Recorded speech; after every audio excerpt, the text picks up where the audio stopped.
Hey guys, tonight we're diving into a part of history that proves human beings will try absolutely anything to lose 5 pounds, the 1920s cigarette diet. Yes, before keto, before juice cleanses, before that one co-worker who won't stop talking about intermittent fasting, there was the iconic health advice of the era. Want to stay thin? Light up, sweetheart. So before we get started, take a second to like the video and subscribe, but only if you genuinely enjoy what I do here. And thank you for suggesting this topic, by the way. It truly helps shape these cozy deep dives. Leave a comment letting me know where you're listening from and what time it is for you. Someone out there is always watching at 2 a.m, contemplating their life choices and a half-finished snack. Now dim the lights, turn on a fan for that soft white noise breeze, get comfortable, and maybe tuck your feet in so imaginary flappers don't try to lure you into an all-night jazz club. But first let's ask a few questions. The important questions. The absurd questions. Have you ever wondered what it felt like to be a 1920s woman trying to stay fashionably thin in an era where doctors were out here prescribing cigarettes like vitamins? Did women actually believe nicotine could melt fat? What was breakfast like when your meal plan started with skip food, have a lucky strike?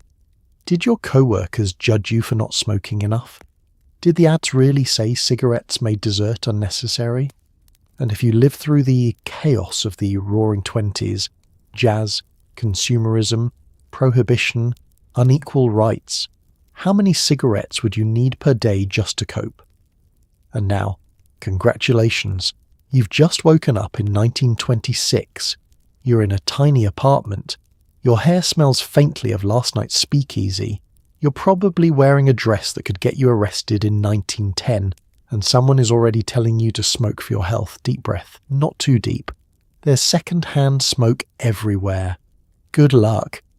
You wake up in 1926 to an alarm clock that sounds like an angry robot, and before you've even blinked twice, your roommate is already handing you a cigarette. No breakfast, no water, just a crisp, lucky strike to start the day right, because apparently digestion is optional and nicotine is the new oatmeal. It's barely 7 a.m, but the entire apartment already smells like a small wildfire, politely knocking on the door of arson.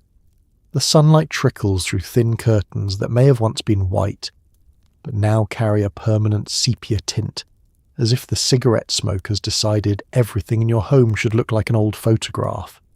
You sit up, cough once, the traditional greeting of the era, and shuffle toward the kitchen table where your roommate has thoughtfully placed a second cigarette. It's not a meal, it's a lifestyle. Let's talk about hydration, or rather the complete absence of it. You consider pouring yourself a glass of water, but in the 1920s, water is viewed with suspicion.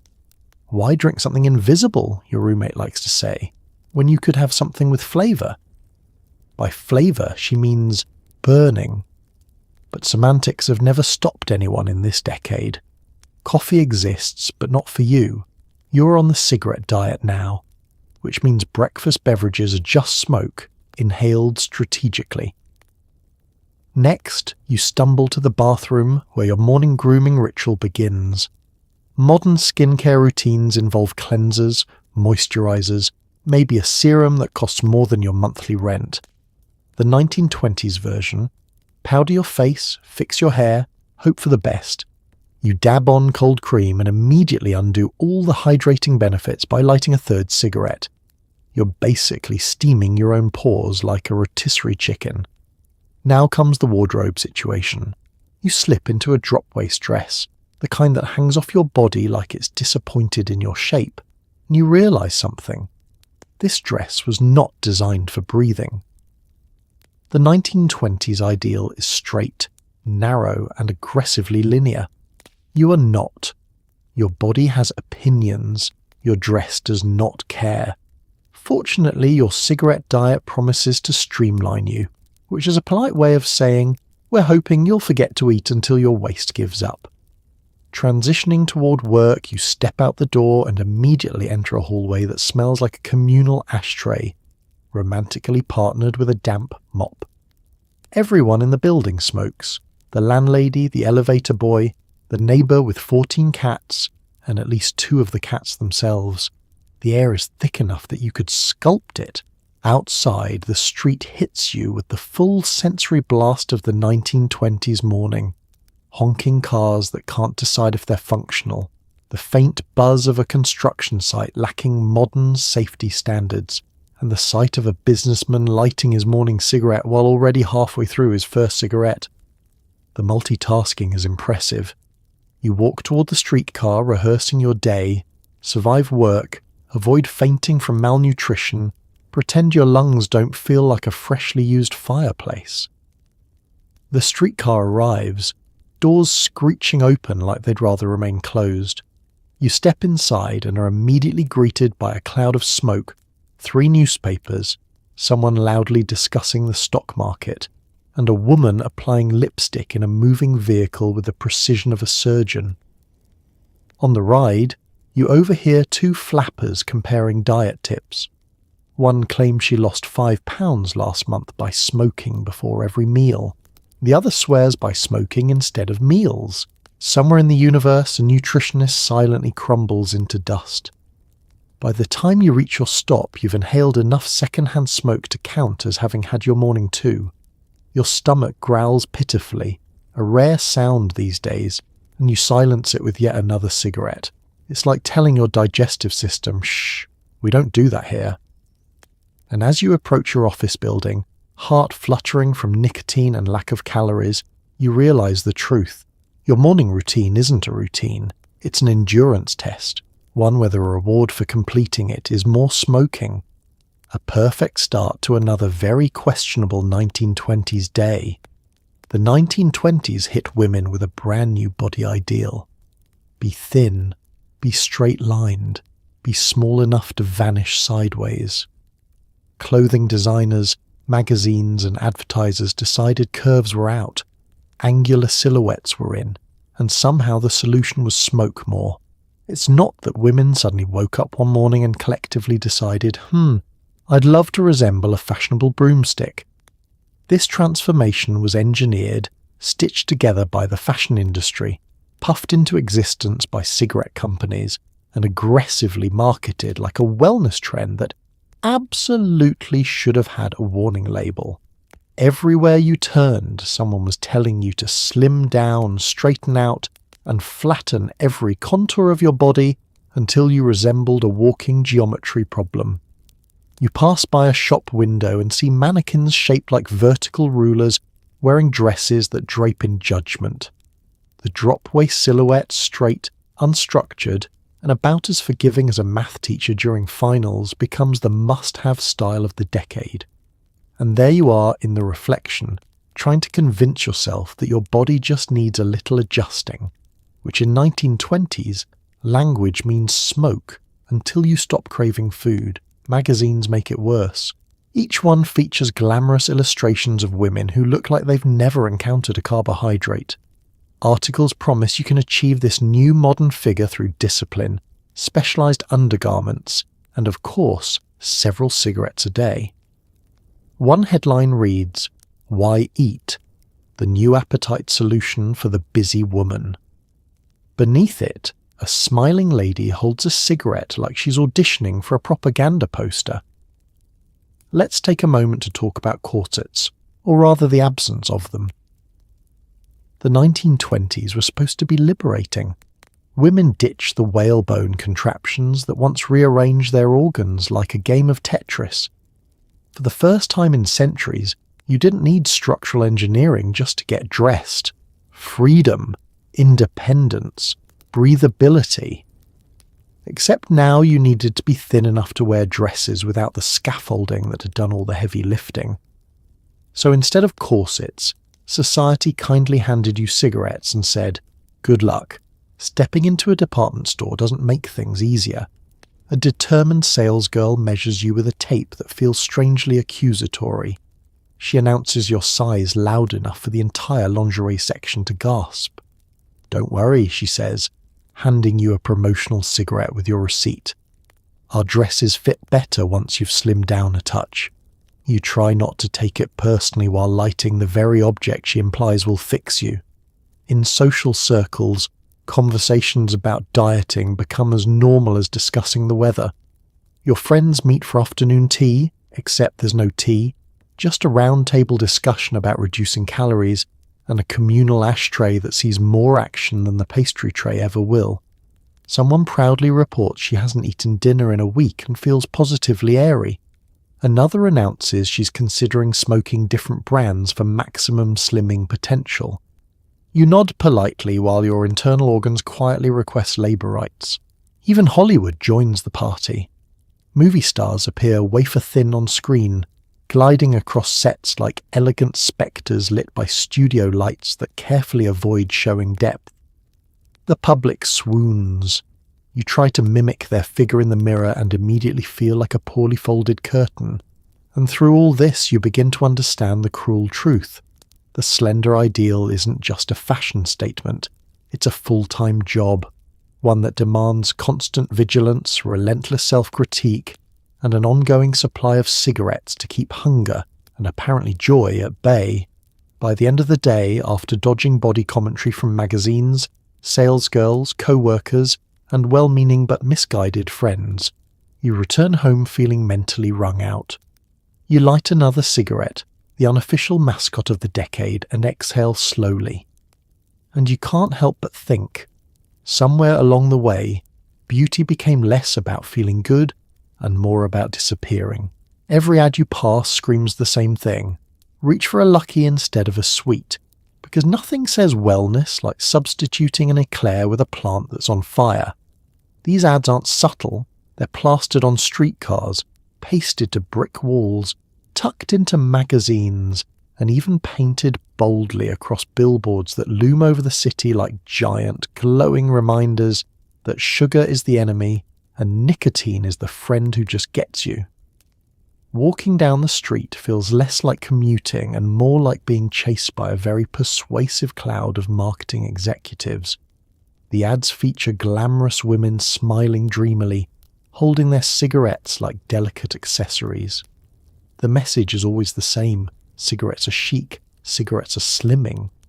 Cigarettes are the modern woman's secret weapon, because apparently chewing is just too old-fashioned. You pass one poster showing a woman in a silky green dress, reclining on a chaise lounge like she's allergic to gravity. The slogan beneath her reads, "To keep a slender figure, no one can deny. Luckies are pure. Pure what? No one knows. Probably not air." Another ad shows a smug doctor, white coat, serious eyebrows, assuring readers that cigarettes are recommended by specialists. Specialists in what? Lung sabotage, appetite confusion, fashionable illnesses. Again, unclear. But the authority of a doctor in 1926 is apparently enough to convince half the population that if you want to look good in a beaded dress, you should puff your way through dinner. Inside a magazine wedged between a recipe for gelatin salad and an article on how to host a refined bridge party, you find a full-page Lucky Strike ad declaring, "Avoid that over-fatigue feeling. Smokers find energy in every puff. Energy. Yes, the same way touching a hot stove gives you energy, through pain and adrenaline." Let's talk about the psychology of these ads.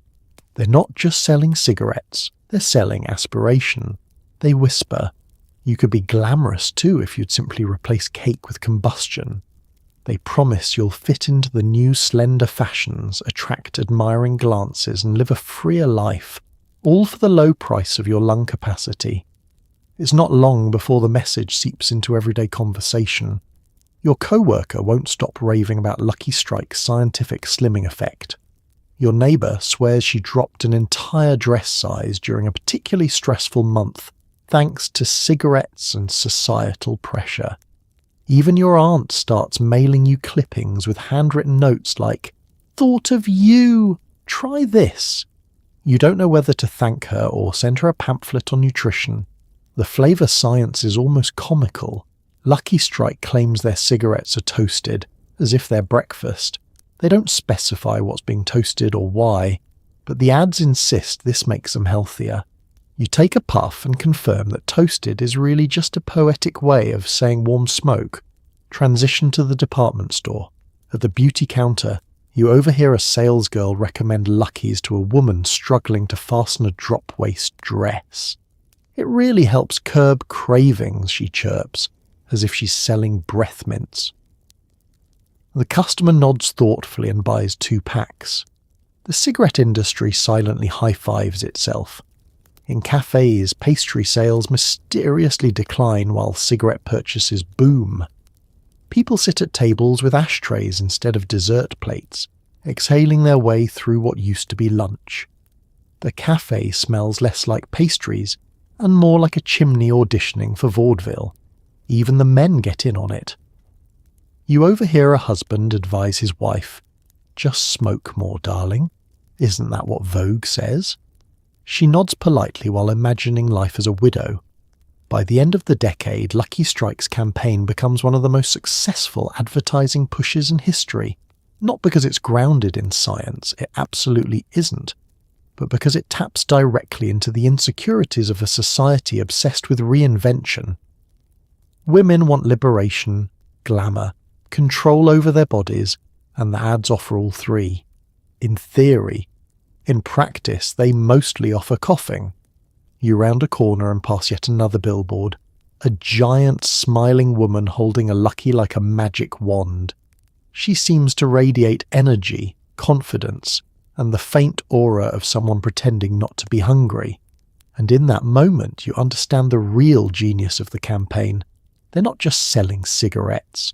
They're selling the promise that you can literally inhale your way to happiness. Whether or not you still have lungs afterward, well, that's not their department. In the modern world, breakfast is the most important meal of the day. In 1926, breakfast is something your doctor tells you to avoid if you want to fit into that drop-waist dress by Friday. Morning begins with your stomach politely inquiring whether the famine is over yet. It's not. You silence it with a cigarette because according to every beauty column from here to Chicago, nicotine is the new granola. Your doctor doesn't give you helpful advice like eat protein or try a balanced meal. No, he tells you, with total medical confidence, to simply smoke through the hunger. He says this while puffing through his 3rd cigarette of the appointment, so you assume he knows what he's talking about. You walk into the kitchen and glance at the pantry. A lonely can of peaches, a box of questionable cereal, and a stale loaf of bread that could double as building material. You're tempted briefly to eat something like a normal human being, but then you remember the latest magazine headline, "Food in the Morning, a choice but not a flattering one." Beneath it is a glowing review of the cigarette breakfast, promising slender lines, enhanced energy, and the ability to avoid the bloating horrors of food. Bloating horrors.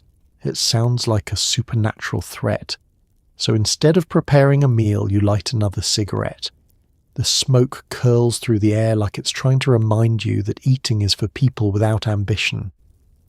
You sip a lukewarm cup of coffee, the only acceptable morning beverage, according to the fashion elite, and feel your body begging for calories. You ignore it. You're a modern woman living on fumes. Your roommate strolls in, wearing a robe and a virtue-deficient expression. She also has a cigarette dangling from her lips, which seems to be her natural resting state. "Breakfast?" she asks. Not because she's offering food. She wants to know whether she should open another pack. You both laugh as if malnutrition is a personality trait. Transition to outdoors. Stepping onto the street, you encounter a line of store clerks, typists, secretaries, and salesgirls all doing the same thing, smoking their way through what used to be breakfast hour. The air is thick with ash and ambition. A group of flappers walk by, chatting about last night's speakeasy, and how eating first thing in the morning is terribly old-fashioned. One of them claims she hasn't eaten breakfast in nearly 2 years and feels absolutely divine. She looks like she might faint from a strong breeze, but the confidence is admirable. You pass a bakery on the corner. The scent of warm bread escapes into the street like a siren call, rich, soft, undeniably delicious. Your stomach moans. You hesitate for a moment, imagining yourself walking in, ordering a pastry, living a rebellious life fueled by carbohydrates. But then you see a Lucky Strike ad in the window. Desserts are decadent, Luckies are smart, and that's it. Your rebellion ends. You light another cigarette and move along, dignity somehow intact. By the time you reach work, you've had 4 cigarettes and 0 calories. Your hands are slightly shaky, not from nerves, but because your body's attempting to revolt. You sit at your desk and watch co-workers chain smoke while flipping through fashion magazines filled with stick-thin illustrations of women whose clavicles could double as coat hooks. Breakfast seems farther away than your hopes and dreams. Around 9 o'clock, your stomach growls again, louder this time. Your co-worker offers you a cigarette like it's a bandage for hunger. "These help," she whispers, as if passing on an ancient secret. You accept, because eating a muffin at your desk would be more scandalous than embezzlement. Hours pass. The hunger dulls into a sort of floaty, slightly delirious state. Suddenly everything seems funny. The way your boss slams his papers, the squeak of the typewriter, the existential dread. You feel light. You feel fashionable. You feel like a person who really needs breakfast. But in 1926, food is optional. Smoking is essential. And as lunchtime approaches, you realize something deeply concerning. You're not looking forward to eating. You're looking forward to your next cigarette. Because in this decade, hunger isn't a biological signal. It's an aesthetic obstacle. You step outside and pass a group of flappers chain smoking like they're training for a championship. Short dresses, bobbed hair, rebellious energy, and enough cigarette smoke to fumigate a barn. They stand in a loose cluster on the sidewalk, striking poses that say, "I don't care what society thinks," while simultaneously caring very much about how their stockings look. Every one of them is holding a cigarette the way a modern influencer holds an iced coffee, as if it's part of their personality. Smoke curls around them in soft grey ribbons, giving the whole scene the vibe of a perfume commercial filmed inside a chimney. Flappers are the poster children of the decade, the rule breakers, the trendsetters, the women who make grandmothers clutch pearls in fear. They bob their hair, hike their hemlines, and make bold, dramatic eye contact in public. They dance, they laugh loudly, they drink illegally in places where the furniture looks like it's made of regrets. And of course, they smoke. Constantly, enthusiastically, almost athletically.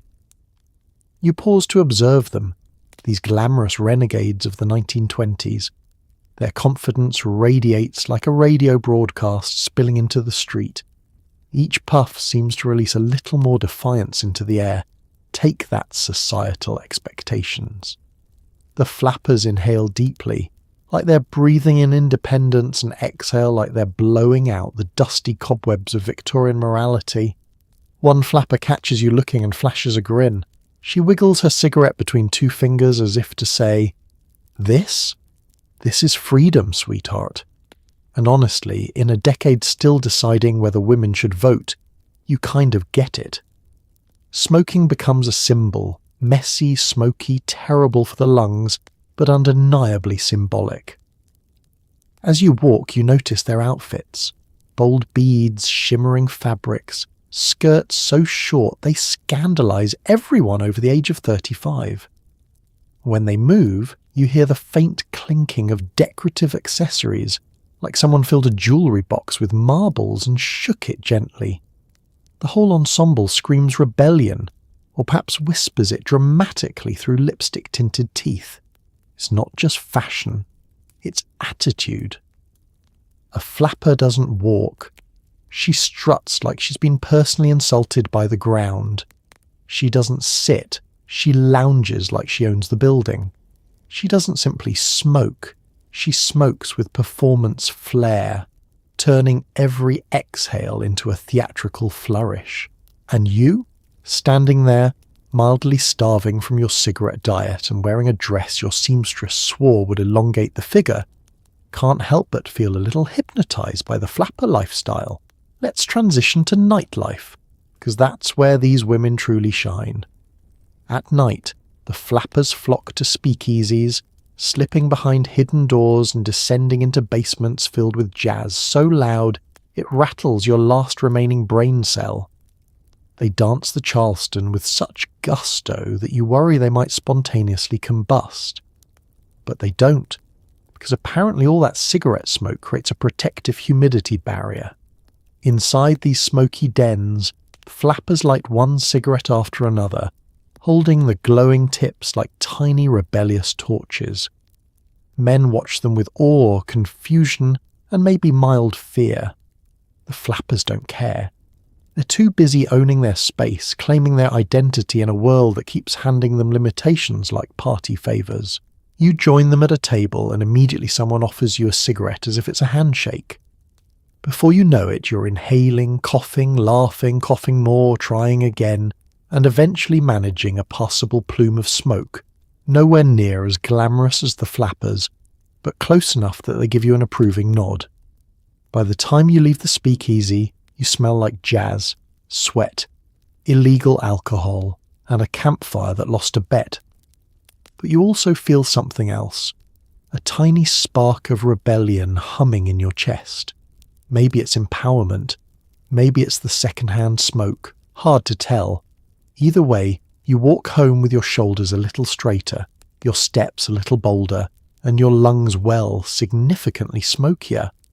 Because in the 1920s, freedom might be dangerous, messy, and terrible for your health, but it's contagious.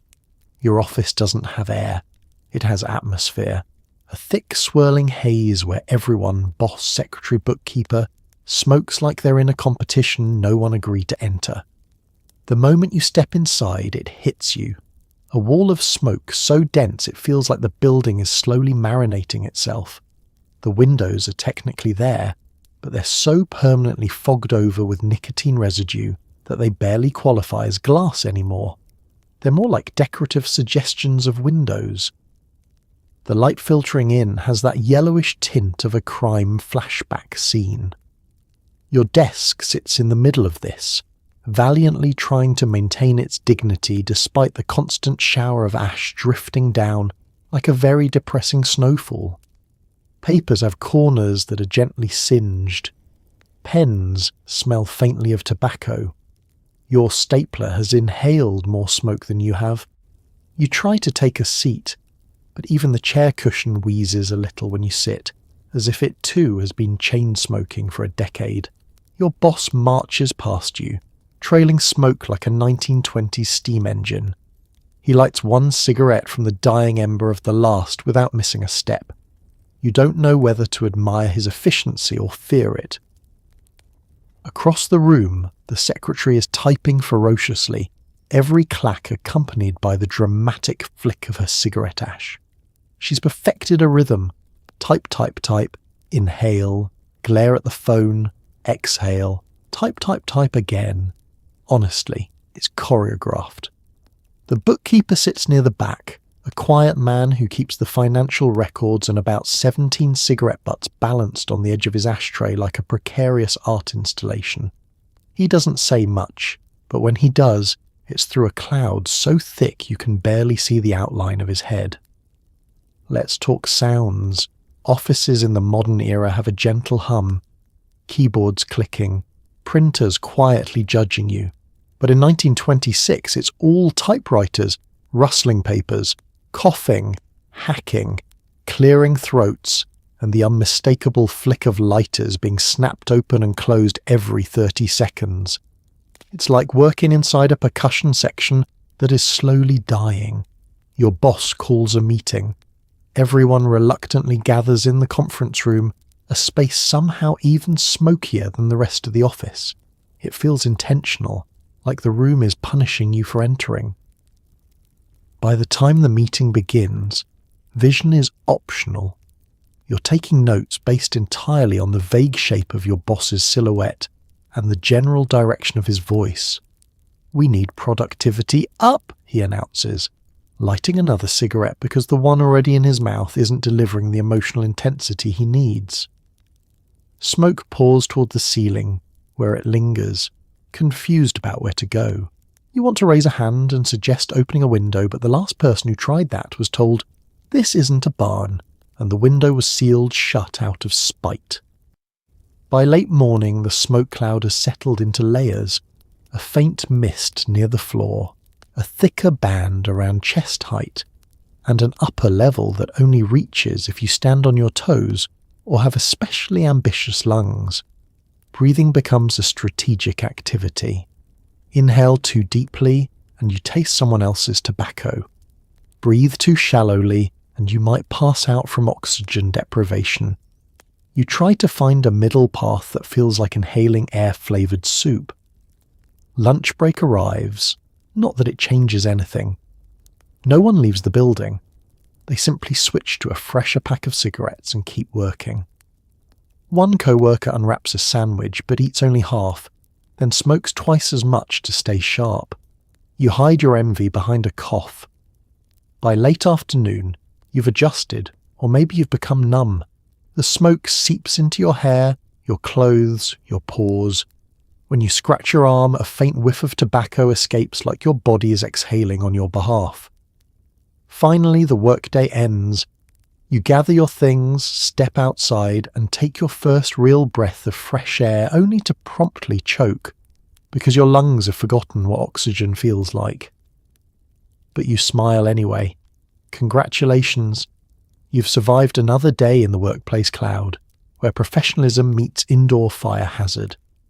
You finally go to the doctor about your nervousness, which is just life. He nods seriously, examines you for 5 seconds, and prescribes more cigarettes. A medical marvel of the time.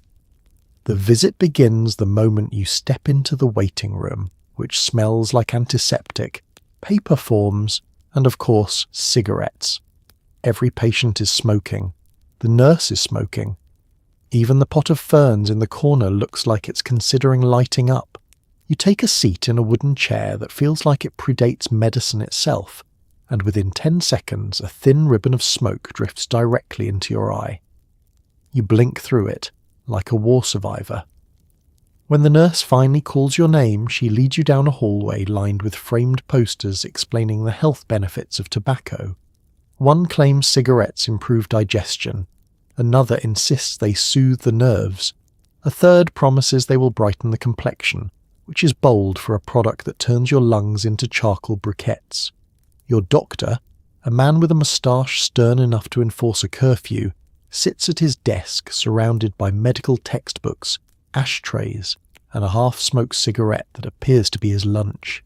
He gestures for you to sit, then immediately blows a cloud of smoke in your direction, as if conducting a ritual blessing. "What seems to be the trouble?" he asks, though it's hard to hear him over the sound of your lungs quietly filing complaints. You explain your symptoms: racing thoughts, fatigue, occasional dizziness, the existential dread that comes from existing in 1926. He listens with grave concern, nodding slowly as if your suffering is deeply meaningful to him. Then he places his stethoscope on your chest for approximately 4 seconds and announces a diagnosis so confident you momentarily admire him. "Ah, yes," he declares. "Nerves. That's it. Just nerves. No further explanation.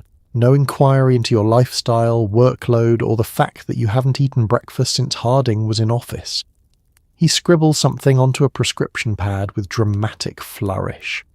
You lean forward, expecting maybe a tonic or rest or instructions to go outside occasionally. Instead, he hands you a slip that reads, "Smoke 1 cigarette every hour." More if stressed. You stare at it. He beams at you like he's just cured polio. He elaborates. "Smoking will calm your nerves, quiet your mind, and give you a sense of steady well-being." He says this while lighting yet another cigarette, creating a permanent fog around his head like a weather system. You try to ask if maybe the dizziness is from not eating enough. He waves this off with a chuckle. "Food is often overstimulating to the sensitive constitution," he says, as if your stomach is a Victorian governess. "Try to keep meals light. Cigarettes will help." You're not sure if he means help with hunger or help with ignoring that hunger exists. The line is blurry. He offers additional advice. Smoke upon waking to avoid morning anxiety. Smoke during work to maintain focus. Smoke before bed to promote restful sleep. Basically, if you're conscious, you should be smoking. Then he hands you a small pamphlet titled The Modern Woman's Guide to Nerves.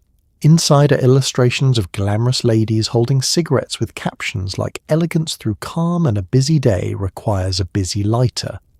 There is no medical information. It is essentially an advertisement disguised as health literature. Before you leave, he reminds you to buy quality cigarettes. Don't skimp on your health, he warns, which is ironic coming from a man who single-handedly turned his office into a smoker's lounge. Outside, the air feels marginally clearer, even though you're downtown in a city known for burning coal like it's a competitive sport. You reread the prescription and sigh. You went in hoping for relief, maybe validation, possibly an herbal remedy. Instead, you got medical permission to accelerate your membership in the Smokers' Olympics. But hey, it's 1926. Doctors know best, or at least they smoke enough to believe they do. You sneak into a speakeasy at night, ready to enjoy illegal alcohol and legal self-destruction. Every cocktail comes with a complimentary cigarette, because nothing pairs with jazz like lung confusion. The entrance alone makes you question your life choices. A hidden door behind a butcher shop, a password whispered to a man large enough to have been carved from a single block of granite, and a staircase that creaks in a tone suggesting it has seen things. You descend into dim light and hotter air, stepping straight into a room that smells like perfume, sweat, ambition, and enough cigarette smoke to qualify as indoor weather. The jazz band is already playing, each instrument competing for dominance. The trumpet wails, the piano crashes, the saxophone swoons, and over all of it, someone is laughing too loudly at a joke that wasn't funny. You barely take 3 steps before a server appears with a tray of cocktails, each one garnished with a cigarette balanced across the rim like a threatening decoration. You choose a drink at random, something neon and possibly illegal in multiple states, and as you lift it to your lips, a flapper beside you leans in, her bobbed hair swinging like a razor-sharp pendulum. "Careful," she says with a grin. "Sugar makes you soft." She takes a drag of her cigarette, exhales dramatically, then downs the entire cocktail in one elegant tilt of her head. "You are outclassed before the night even begins. Let's talk about the food situation." There is none. Except for the peanuts, which have seen better decades. Speakeasies don't serve meals, they serve mood, and occasionally law enforcement raids. The closest thing to dinner is a half-melted olive floating abandoned in a martini glass.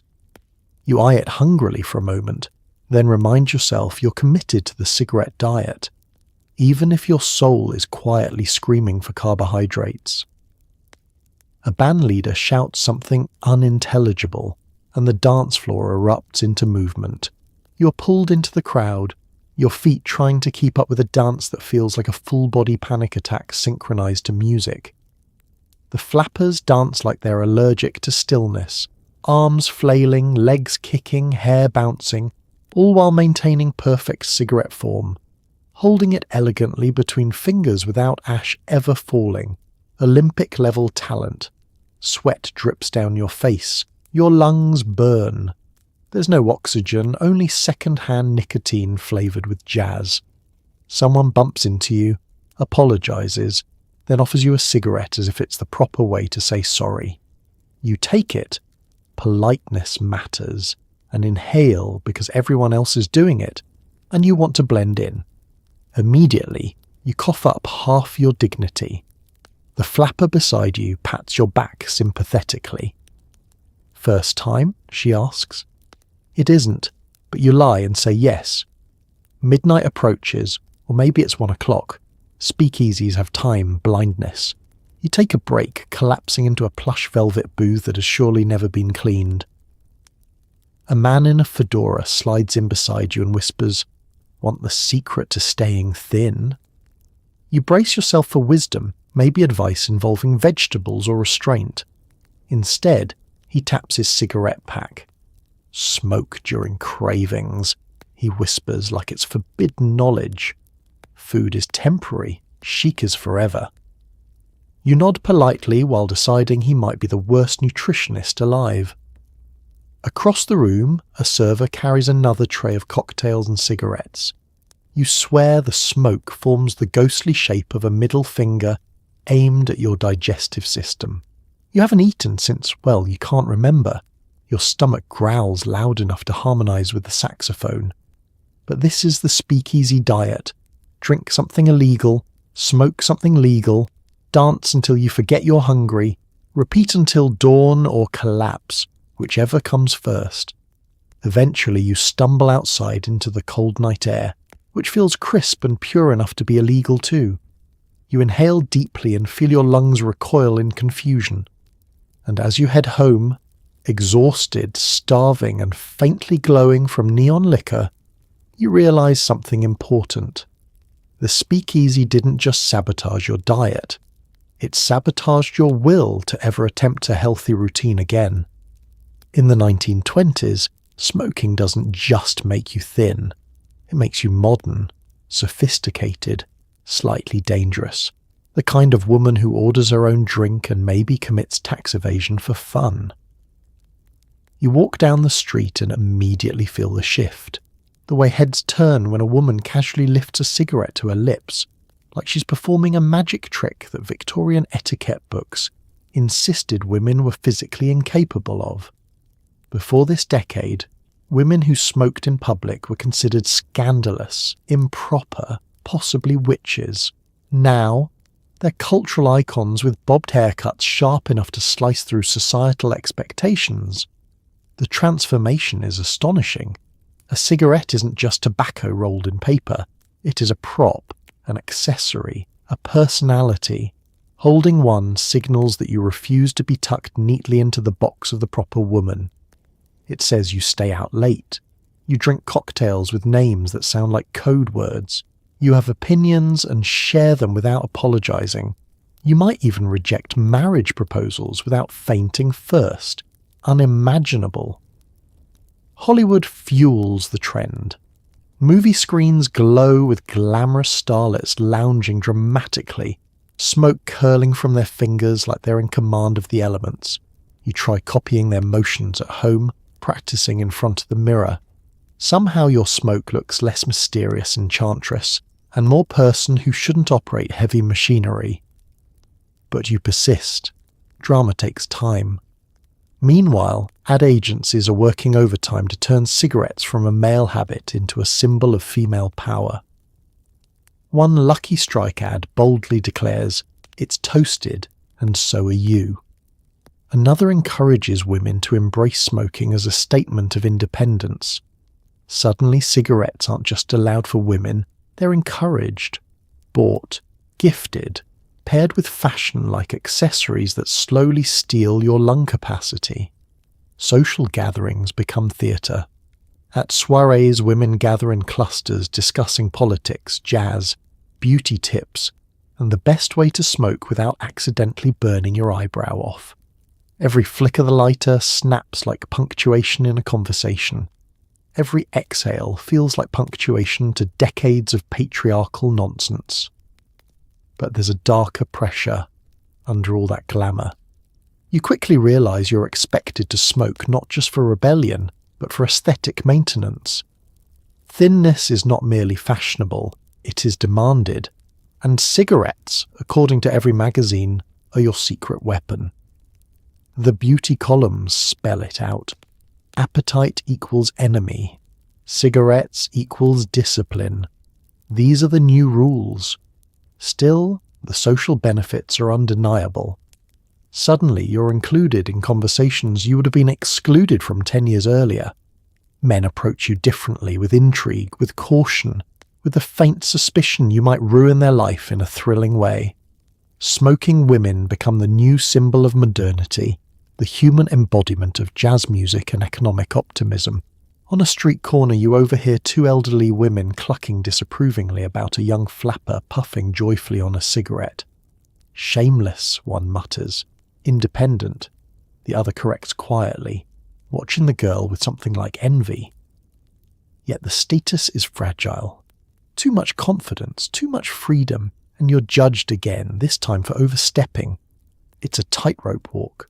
Be modern, but not too modern. Rebellious, but attractive. Bold, but still charming. Smoking becomes a way to navigate that impossible space. A small act that says, I refuse to follow your rules, but I'll do it stylishly. You find yourself leaning into the persona. Cigarette in hand, you walk with a little more sway, speak with a little more certainty, laugh a little louder. The smoke doesn't just change how others see you, it changes how you see you. For a moment, brief, smoky, and probably terrible for your lungs, you feel untouchable. And yet, as the night wears on and your voice gets raspier and your eyes sting slightly, you realise something fundamental. The social status isn't about the cigarette at all. It's about the illusion of freedom, the performance of sophistication, the yearning to be someone other than who society said you were allowed to be. And in 1926, nothing captures that contradiction. Dangerous, glamorous, empowering, destructive. Quite like a woman with a lit cigarette and a dangerously self-assured smile. One magazine tells you cigarettes will make you happier than dessert. Another claims they satisfy hunger. Meanwhile, your stomach is writing an angry letter to management. You flip through the glossy pages, each advertisement more unhinged than the last. Women in shimmering gowns lean against Art Deco pillars, holding cigarettes as if they're delectable pastries. The captions insist that a smoke a day keeps temptation away, which is impressive, because temptation is currently knocking on your ribcage begging for a sandwich. One ad even shows a woman floating on a literal cloud, eyes closed, cigarette between her fingers, bliss radiating from her like she's entered a nicotine-powered nirvana. The text beneath her reads, "For the woman who chooses joy over cake." You stare at it for a long moment, unsure whether to laugh or file a complaint. The absurdity only grows when you realise these ads are everywhere, on billboards, on streetcar posters, in magazines stacked in doctors' offices, and yes, your doctor endorses them. There seems to be a unified mission. Convince American women that emotional eating is not the answer, but emotional smoking absolutely is. It's the 1920s version of replace your cravings with a hobby, except the hobby is setting plant matter on fire and inhaling the outcome. Walking through the department store, you overhear two salesgirls chatting behind the perfume counter. One sighs dramatically. "I was craving pie last night, but then I remembered Lucky Strikes have fewer calories." The other nods as if this is valid nutritional science. You're so hungry at this point that you briefly consider eating the perfume samples. The messaging digs deeper. Cigarettes won't just replace food, they'll improve your emotional well-being. One ad promises that smoking will help you avoid the tragic slump after a heavy dessert. Another claims cigarettes will lift your spirits instantly. Lift your spirits? You take a puff and feel your spirit curl up in a corner and ask why it's being punished. You head to work, but even there the madness follows. A co-worker unwraps her lunch, a single cigarette nestled in a metal case, and proudly announces, "No more emotional eating for me." This is funny because she looks like 2 brisk walks could knock her over. She takes a drag and smiles as though she's achieved peak self-care. At your desk, you open your own lunch pail to reveal nothing, because you forgot to pack food, because your brain is running on smoke, fumes, and desperation. You briefly contemplate eating your pencil. Instead, you light up, because that's what everyone does when they feel emotional distress or the slightest whisper of hunger. It's the era's solution to everything. Sadness, boredom, hunger, loneliness, awkward pauses, questionable stew, Mondays. Let's transition to your evening commute. You pass by a bakery window filled with pastries so buttery they might slide off the trays. Your stomach practically screams. But right beside the glass is, of course, another ad. Dessert is delightful, but a cigarette is divine. The woman in the illustration is shockingly thin, possibly because her illustrator has never seen a real human body. She looks delighted, ethereal, floating on cigarette joy. You wonder if she also floats because her legs are made of vapour. You light another cigarette on your walk home, not because you want to, but because the ads have been whispering in your ear all day like manipulative little devils. Your stomach protests violently. You ignore it. That's what the decade taught you to do. Back in your apartment, you collapse onto the sofa and reach for a magazine to unwind.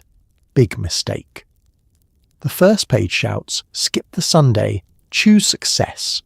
Success apparently tastes like ash. You sigh and close the magazine, because deep down you know the truth. These cigarette ads didn't just invent emotional eating in reverse. They invented emotional not eating, and they did it with enough confidence to fuel an entire decade of hunger and smoke-scented optimism. Your stomach grumbles one final time before giving up entirely. Welcome to wellness, 1920s style. Inside every jazz club you're hit by trumpet blasts, sweaty dancing, and so much cigarette smoke that you lose depth perception for 2 hours. The moment you push open the door, the room swallows you whole. Light doesn't shine here. It filters, struggling through thick curtains of smoke like a tourist lost in a foreign city. The air smells of gin, perfume, desperation, and the ghost of every decision you're about to regret. A saxophone wails in the corner, bending notes so dramatically you wonder if the instrument is going through a breakup. Bodies pack the dance floor, moving like they're trying to outdance mortality itself. Couples twist, bounce, kick and spin with a fervour that suggests someone slipped caffeine into the water supply, except no one here drinks water. You take a step forward and feel the heat rising from the crowd like a human-powered furnace. Someone brushes past you and leaves a cloud of smoke behind thick enough to qualify as a personality trait. You find a table, or something that vaguely resembles one, and immediately a flapper slides into the seat beside you. She's wearing a sequined dress that reflects the dim lights like a disco ball coated in nicotine. She offers you a cigarette, because in a jazz club, smoking is less a choice and more a participation requirement. You accept, because refusing would be like declining oxygen. On stage, the trumpet player hits a note so piercing, it rattles the fillings you don't yet have. The band erupts, the audience cheers, and somewhere in the chaos, ash from someone's cigarette floats into your drink like a surprise garnish. You sip around it politely. There are no rules in a jazz club, only improvisation. A server squeezes through the crowd with a tray of cocktails, each adorned with a cigarette tucked alongside the glass. It's less beverage service and more nicotine with liquid accompaniment. The drinks glow neon in the low light. Greens, reds, yellows, each colour hinting at an alcohol content strong enough to dissolve your emotional stability. You nurse a cocktail that tastes like fruit, regret, and industrial cleaning fluid. Let's talk smoking technique. In the jazz club, everyone smokes with flair. The flapper beside you exhales upward in a perfect spiral, like a smoky halo. The man across the room flicks ash off the tip of his cigarette with a confidence that implies he's never missed a flick in his life. Even the bartender smokes while mixing drinks, somehow managing not to drop ash into the cocktail shaker, at least not visibly. You attempt a stylish exhale but instead cough violently, sounding like a Model T Ford trying to start in winter. The flapper pats your back sympathetically, then gracefully takes another drag, performing a slow-motion smoke ring that drifts through the air like a bored ghost. Eventually someone drags you onto the dance floor, not that you resist. The music pulses through your bones and suddenly you're dancing too, arms flailing, legs kicking, breathing in smoke on every beat. It feels like exercise. Dangerous, sweaty, jazz-fueled exercise. You're fairly certain you burn 200 calories just trying to avoid being hit by enthusiastic dancers. At some point the club erupts into applause. Someone has performed something impressive, you're not sure what, because your eyes are watering and your lungs have entered a new phase of negotiation. Between the smoke, the heat and the music, you feel slightly detached from your physical form, like you're floating somewhere above your own head, judging your life decisions. Hours blur. Time has no meaning here. You only realise it's late when the musicians start packing up and someone opens the club's back door, letting in a tiny sliver of cool night air that feels like a divine blessing. You stumble outside, your clothes soaked in sweat and jazz, your hair holding enough second-hand smoke to qualify as a chimney starter. The fresh air hits your lungs so hard you almost topple over. For a moment the city is quiet, peaceful. You bask in it. Then, without thinking, you light another cigarette. Because in 1926 going to a jazz club isn't just entertainment, it's training for the nicotine Olympics, and you're suddenly a very committed athlete. Your neighbourhood diner offers meals that are questionable. Canned fruit, jellied meats, and bread dense enough to break a window. A cigarette starts sounding like a reasonable alternative. You push open the diner door, greeted by the warm, comforting smell of something. It's hard to tell what. Everything here smells faintly of boiled cabbage and desperation.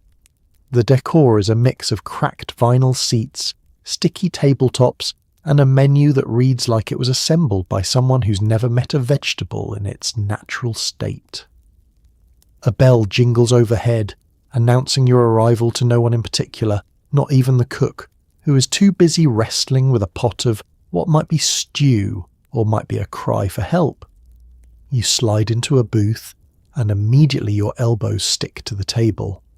A small sign advertises today's specials: jellied ham surprise, creamed fish on toast, and fruit cocktail from a can.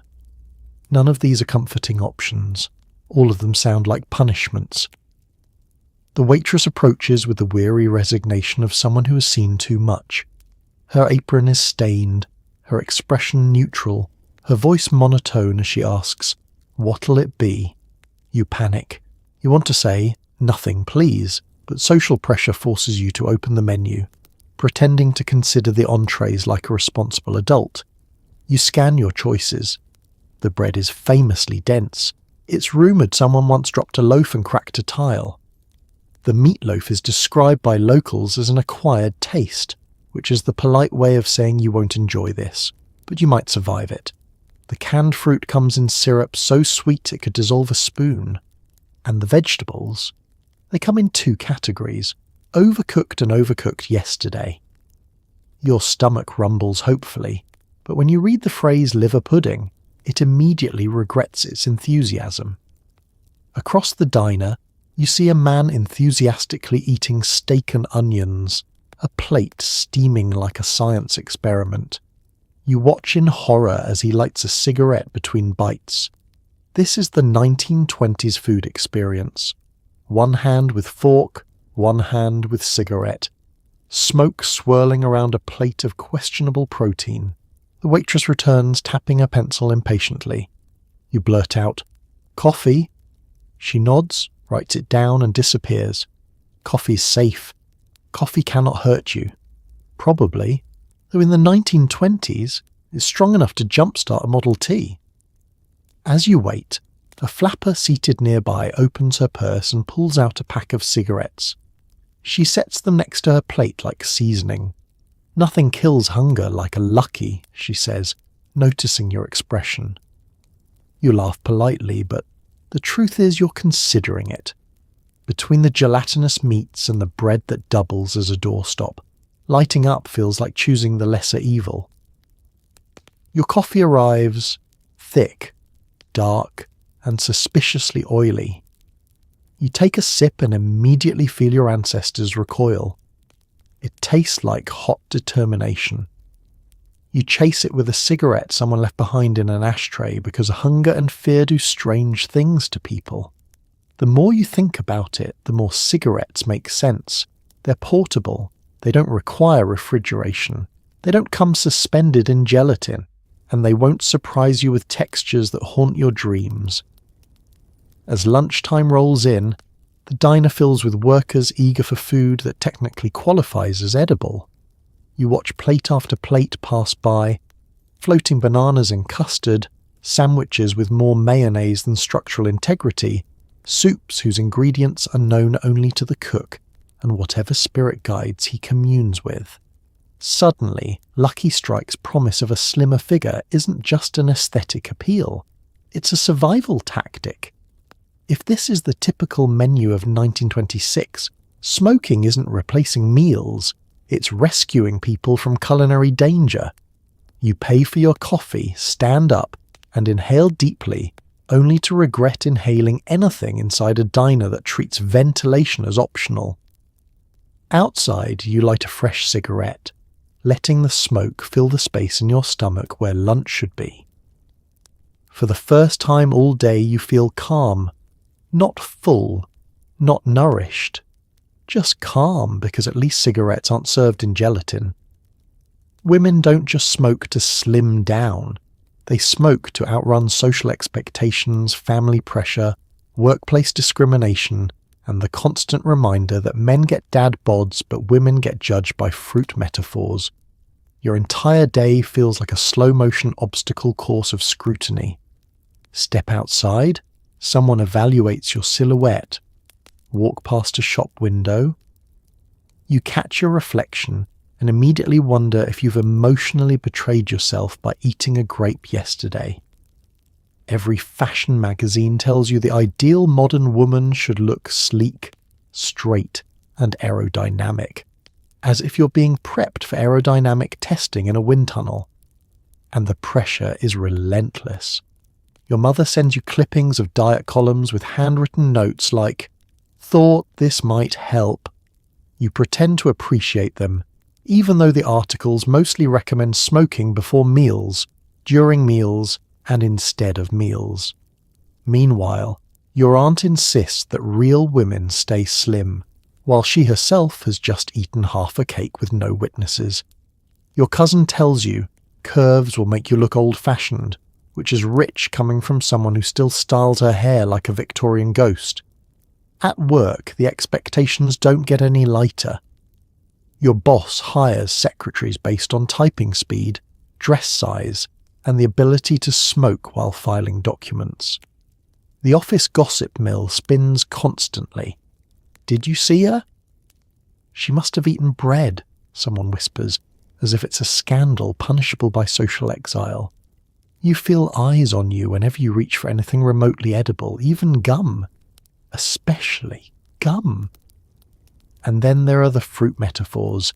If you hear one more man say, "She has a nice pear shape," you might scream, "Why are women judged like produce? Why is everyone suddenly a farmer?" You half expect someone to inspect you for bruising or ripeness. Meanwhile, men gain 10 pounds, and society calls it distinguished. They get praise for looking solid, robust, or well-fed, which are compliments for men and insults for livestock. So you smoke. Not because you love the taste, you definitely don't. Not because it satisfies hunger, it absolutely doesn't. But because the world tells you it helps you stay ahead of the curve, literally. Lighting a cigarette becomes a ritual of self-defense. Each inhale says, "I refuse to be judged today," and each exhale says, "I also refuse to eat lunch." Transition to nighttime. You sit at home, staring at your reflection in the vanity mirror. You're exhausted, not from work, but from thinking about your body for 12 straight hours. Your makeup smudges, your posture slumps, and your stomach whines like it's filing a complaint. But instead of eating, you reach for the cigarette pack again because hunger feels like failure, because slowing down feels risky, because the flapper ideals, the magazine covers, the sleek dresses, the weight charts, and the relentless commentary all whisper the same message: stay thin or disappear. Your inner monologue is no help. It's a chaotic chant of, should I eat? No. Should I smoke? Yes. Should I breathe? Maybe later. You feel the absurdity of it all, but it's hard to break a cycle the world keeps reinforcing. Even your doctor encourages cigarettes, and he's supposed to be the reasonable one. Everyone around you acts like maintaining a low-calorie existence is the highest form of civic duty. The cigarette diet isn't a trend, it's an emotional coping mechanism disguised as a lifestyle. And under all the pressure, all the expectations, all the puffed-up promises of modern womanhood, there's one quiet truth you barely let yourself acknowledge. You're tired. Tired of shrinking yourself. Tired of living inside someone else's ideal. Tired of pretending that smoke is sustenance. But tomorrow the world will go on demanding thinness, and you'll go on performing it. Because in the 1920s, staying thin isn't just a physical goal. It's a full-time emotional job. And cigarettes, terrible as they are, feel like the only tool you've been given for the work. Every actress on screen is glamorous, mysterious, and holding a cigarette like it's a diploma in elegance. You try it at home. You cough for 6 minutes. Hollywood is booming, and so is the cigarette industry's love affair with it. Every film studio seems determined to convince America that sophistication comes in the shape of a slim white cylinder producing decorative smoke. You settle into a velvet theatre seat, the kind that squeaks judgmentally when you shift your weight, and watch as your favourite actress glides across the screen. She wears silk. She whispers witty lines. She smoulders, literally, and suddenly you're taking notes like you're studying for a final exam on Glamour. The actresses don't just smoke, they perform smoking. A slow inhale, a thoughtful exhale, a downward glance under long lashes. Cigarette smoke coils around them like enchanted fog, making everything they do look important. They could be delivering dramatic dialogue, or they could be ordering a sandwich. The cigarette makes both moments equally profound. It's as if Hollywood collectively decided that femininity requires a light haze at all times. Naturally, you attempt to recreate this mystique in the privacy of your home. You stand in front of your mirror, practicing the sultry stare, the soft inhale, the elegant wrist flick. Instead, your inhale triggers a coughing symphony that echoes through your apartment like a dying accordion.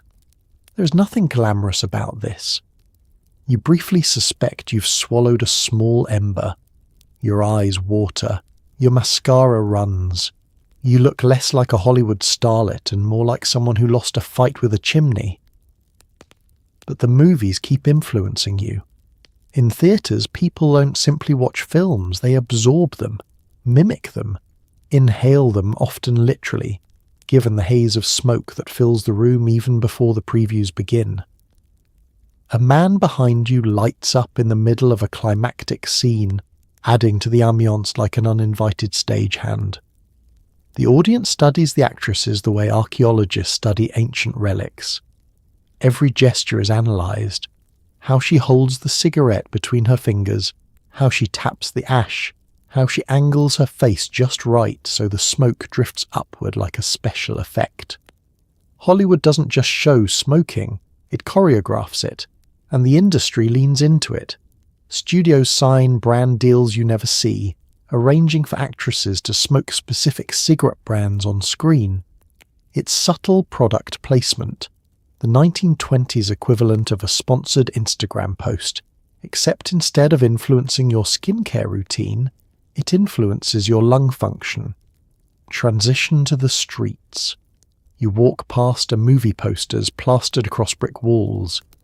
The actresses look impossibly glamorous, chins lifted, lips pursed, smoke curling around their perfectly lit profiles. They make the act of inhaling burning leaves seem like a calling. You stand there in awe, forgetting temporarily that your personal attempts at cigarette glamour resemble someone shooing away a swarm of bees. You notice the effect everywhere. Young women outside theatres imitate their silver screen idols, holding cigarettes with exaggerated poise. Even teenagers, the ones who should be worrying about math homework and acne, are perfecting their Hollywood lean, posing like starlets waiting for a dramatic plot twist. Smoking isn't just an act, it's a performance art. You head out with friends one evening and they all insist on practicing their on-screen smoking techniques at a diner booth. The result is a comedy of errors. Someone drops ash into their milkshake, someone accidentally lights the menu on fire, and you, ever dedicated, try the slow, glamorous exhale and promptly choke on your own ambition. Still, you can't deny the pull of the silver screen. Hollywood offers a fantasy where every woman looks confident, untouchable, devastatingly chic, and cigarettes are always part of the costume. It's intoxicating, not because of the nicotine, but because of the dream it sells. Elegance in a world where daily life feels anything but. You leave the theatre late at night, inspired and mildly short of breath. You light a cigarette, hold it exactly like your favourite actress, tilt your chin up, prepare to exhale elegantly, and then spend the next 2 minutes coughing over a trash can. Hollywood magic indeed. Your dress is designed to hang straight. Your body is not. The solution, according to 1920s logic, is nicotine, low lighting, and pretending you're not hungry. You stand in front of your mirror, trying to negotiate with a garment that has all the forgiveness of a brick wall. Drop-waist dresses look stunning on mannequins, long, sleek lines, elegant silhouettes, absolutely no indication of a functioning digestive system underneath. On you, it looks like you've been wrapped in decorative gift paper with the tag still attached. The tailor assured you this style was flattering on every modern woman, but you're fairly certain modern women are supposed to have organs. The dress drapes with indifferent straightness no matter how much you shift, tug, twist or plead. Your hips dare to exist. Your stomach, foolishly believing it deserves nutrients, rounds out ever so slightly.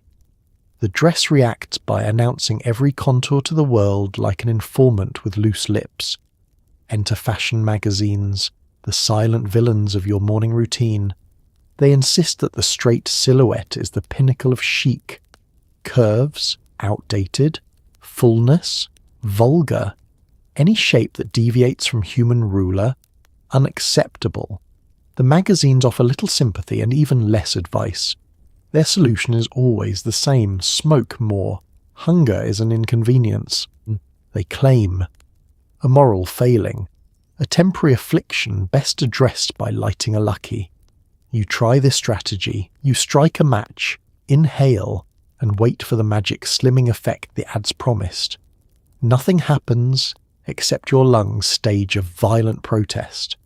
You cough, your eyes water, and when you recover enough to look in the mirror again, the dress has not become more forgiving. If anything, you're now red-eyed and hungry. Let's transition to department stores, where fashion dreams go to be humiliated. You step under the bright lights of the fitting room, instantly regretting every life choice. The mirrors show angles you didn't know your body had. The salesgirl, eager and terrifying, hands you dresses that resemble fabric tubes. This one is very slimming, she says, which is code for hope you weren't planning to eat this week. You wiggle into another drop-waist gown, and immediately it clings in places you didn't authorize. The salesgirl beams. Perfect, she says. Perfect, despite the fact you look like a deflated lampshade. You consider asking for a larger size, but she gently informs you that larger sizes compromise the line, as though the line is a holy relic. Back home, you try strategic tricks, standing straighter, breathing shallower, holding your shoulders back like you're auditioning to be a marble statue. None of it works. The dress refuses to participate in your survival. Meanwhile, social pressure closes in from all directions. Your friends rave about their new dresses that fit like dreams, conveniently forgetting that dreams often feel like falling. They all insist the style is liberating, no more corsets. while casually ignoring that liberation now requires permanent hunger and a cigarette budget. Even at parties, the illusion persists. The room is dimly lit, strategically smoky, designed to disguise the fact that half the guests are delirious from calorie deprivation. Everyone nibbles politely at hors d'oeuvres, which are approximately half the size of a tooth. You pick up a canapé, contemplate eating it, then watch as a flapper eats hers in 2 artistic bites and promptly lights a cigarette to neutralize the threat of nutrients. Modern logic would suggest altering the dress to fit your body. 1920s. Logic insists altering your body to fit the dress. And so, you skip another meal and smoke through another craving, hoping for that elusive straight-lined silhouette promised by every fashion illustrator alive.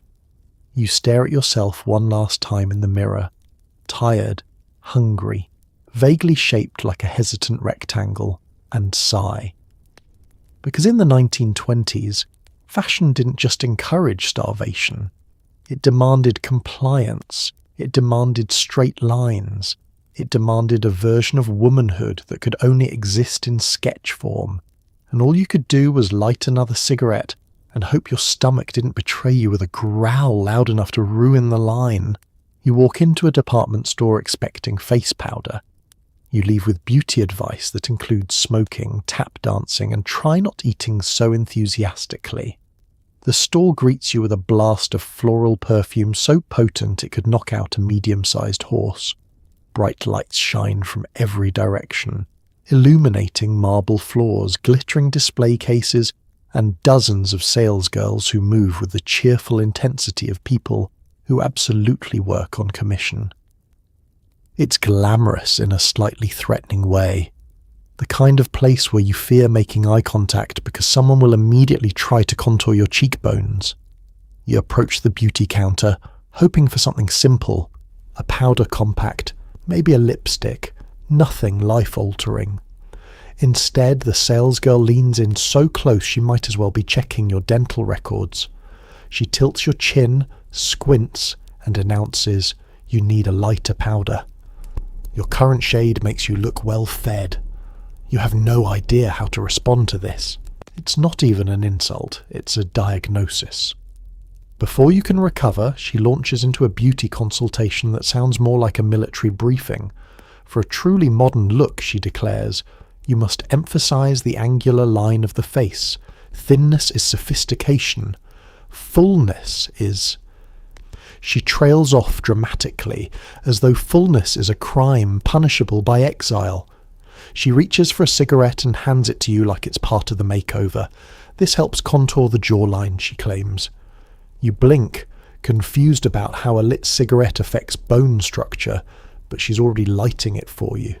Smoke curls around your head, adding ambiance and probably premature wrinkles. Then comes the diet advice, offered casually as she dusts powder across your cheek. Tap dancing is excellent for slimming the ankles, she chirps. And skipping dinner gives the face a lovely hollow, and of course eat less enthusiastically. You didn't know enthusiasm was a digestive problem, but apparently in 1926 chewing with joy is suspicious activity. Next, she gestures to a wall of beauty products. Each one promises something miraculous. Face-thinning cream, radiance powder for narrow profiles, jawline tightening serum, and your personal favourite neck minimizer, which you pray is not as literal as it sounds. She insists you need all of them. You protest that you came in only for powder. She places a sympathetic hand on your shoulder. "Darling," she says, "powder alone can't fix that." You don't know what that refers to and you're too afraid to ask. Transition into the makeover chair, your point of no return. A second salesgirl approaches, wielding makeup brushes like surgical tools. She sculpts your face with the intensity of someone carving Mount Rushmore.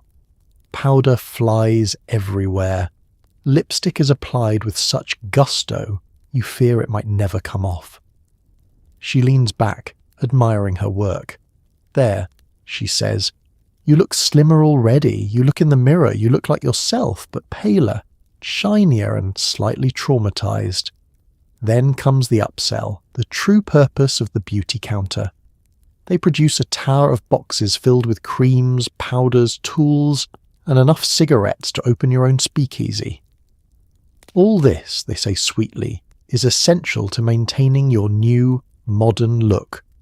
You hesitate, your stomach rumbles, a reminder you haven't eaten since breakfast, which was not breakfast, but a cigarette and a prayer. The salesgirls exchange glances, hearing the rumble like wolves scenting weakness. You know, one of them says, a cigarette would help with that. You sigh and reach for your purse. By the time you leave the store, you're holding 3 bags of products you don't understand, wearing makeup you're afraid to touch, and clutching a fresh pack of Lucky Strikes. Your wallet is empty, your stomach is emptier, your face smells faintly of roses and despair. And as you step back onto the street, fully powdered, faintly smoking and emotionally dazed, you realise you came in for beauty, you left with homework, and apparently you're supposed to tap dance now. At your job, a cigarette break is not a break. It's part of the workflow. The smoke is so constant you start using it to tell time. You walk into the office at 9 o'clock sharp, or at least you think it's 9. Time becomes theoretical in a workplace where clocks are invisible behind a permanent haze. The only way to track the passing hours is to count how many times the typist in the corner lights up. That's how you know it's mid-morning. She's already on her 5th. Your own desk is positioned dangerously close to the communal ashtray, a ceramic monstrosity filled with cigarette butts arranged like a sad bouquet. Every time someone walks by, they add another burning contribution, and the entire ashtray emits a faint crackling sound like it's trying to whisper its final wishes. You try to focus on the paperwork in front of you, but your eyes keep watering, either from the smoke or from existential despair. It's hard to tell. The office manager breezes past your desk, trailing a smoke cloud thick enough to qualify as a weather event. She doesn't pause. She doesn't inhale.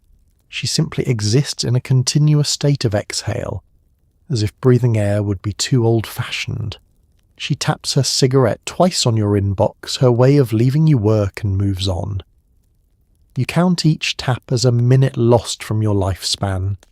Down the hall, the copy room is somehow worse. The smell of hot ink mingles with the ever-present tobacco fog, forming an aroma that industrial health departments today would classify as violently illegal. You enter to make a copy and find 2 co-workers already there, smoking casually over the machine like human chimneys installed for ambiance.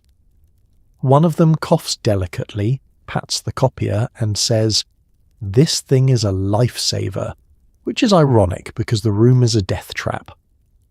Let's transition to the break area, where productivity goes to be smothered by nicotine. Your workplace technically has a lunch break, but no one uses it for food.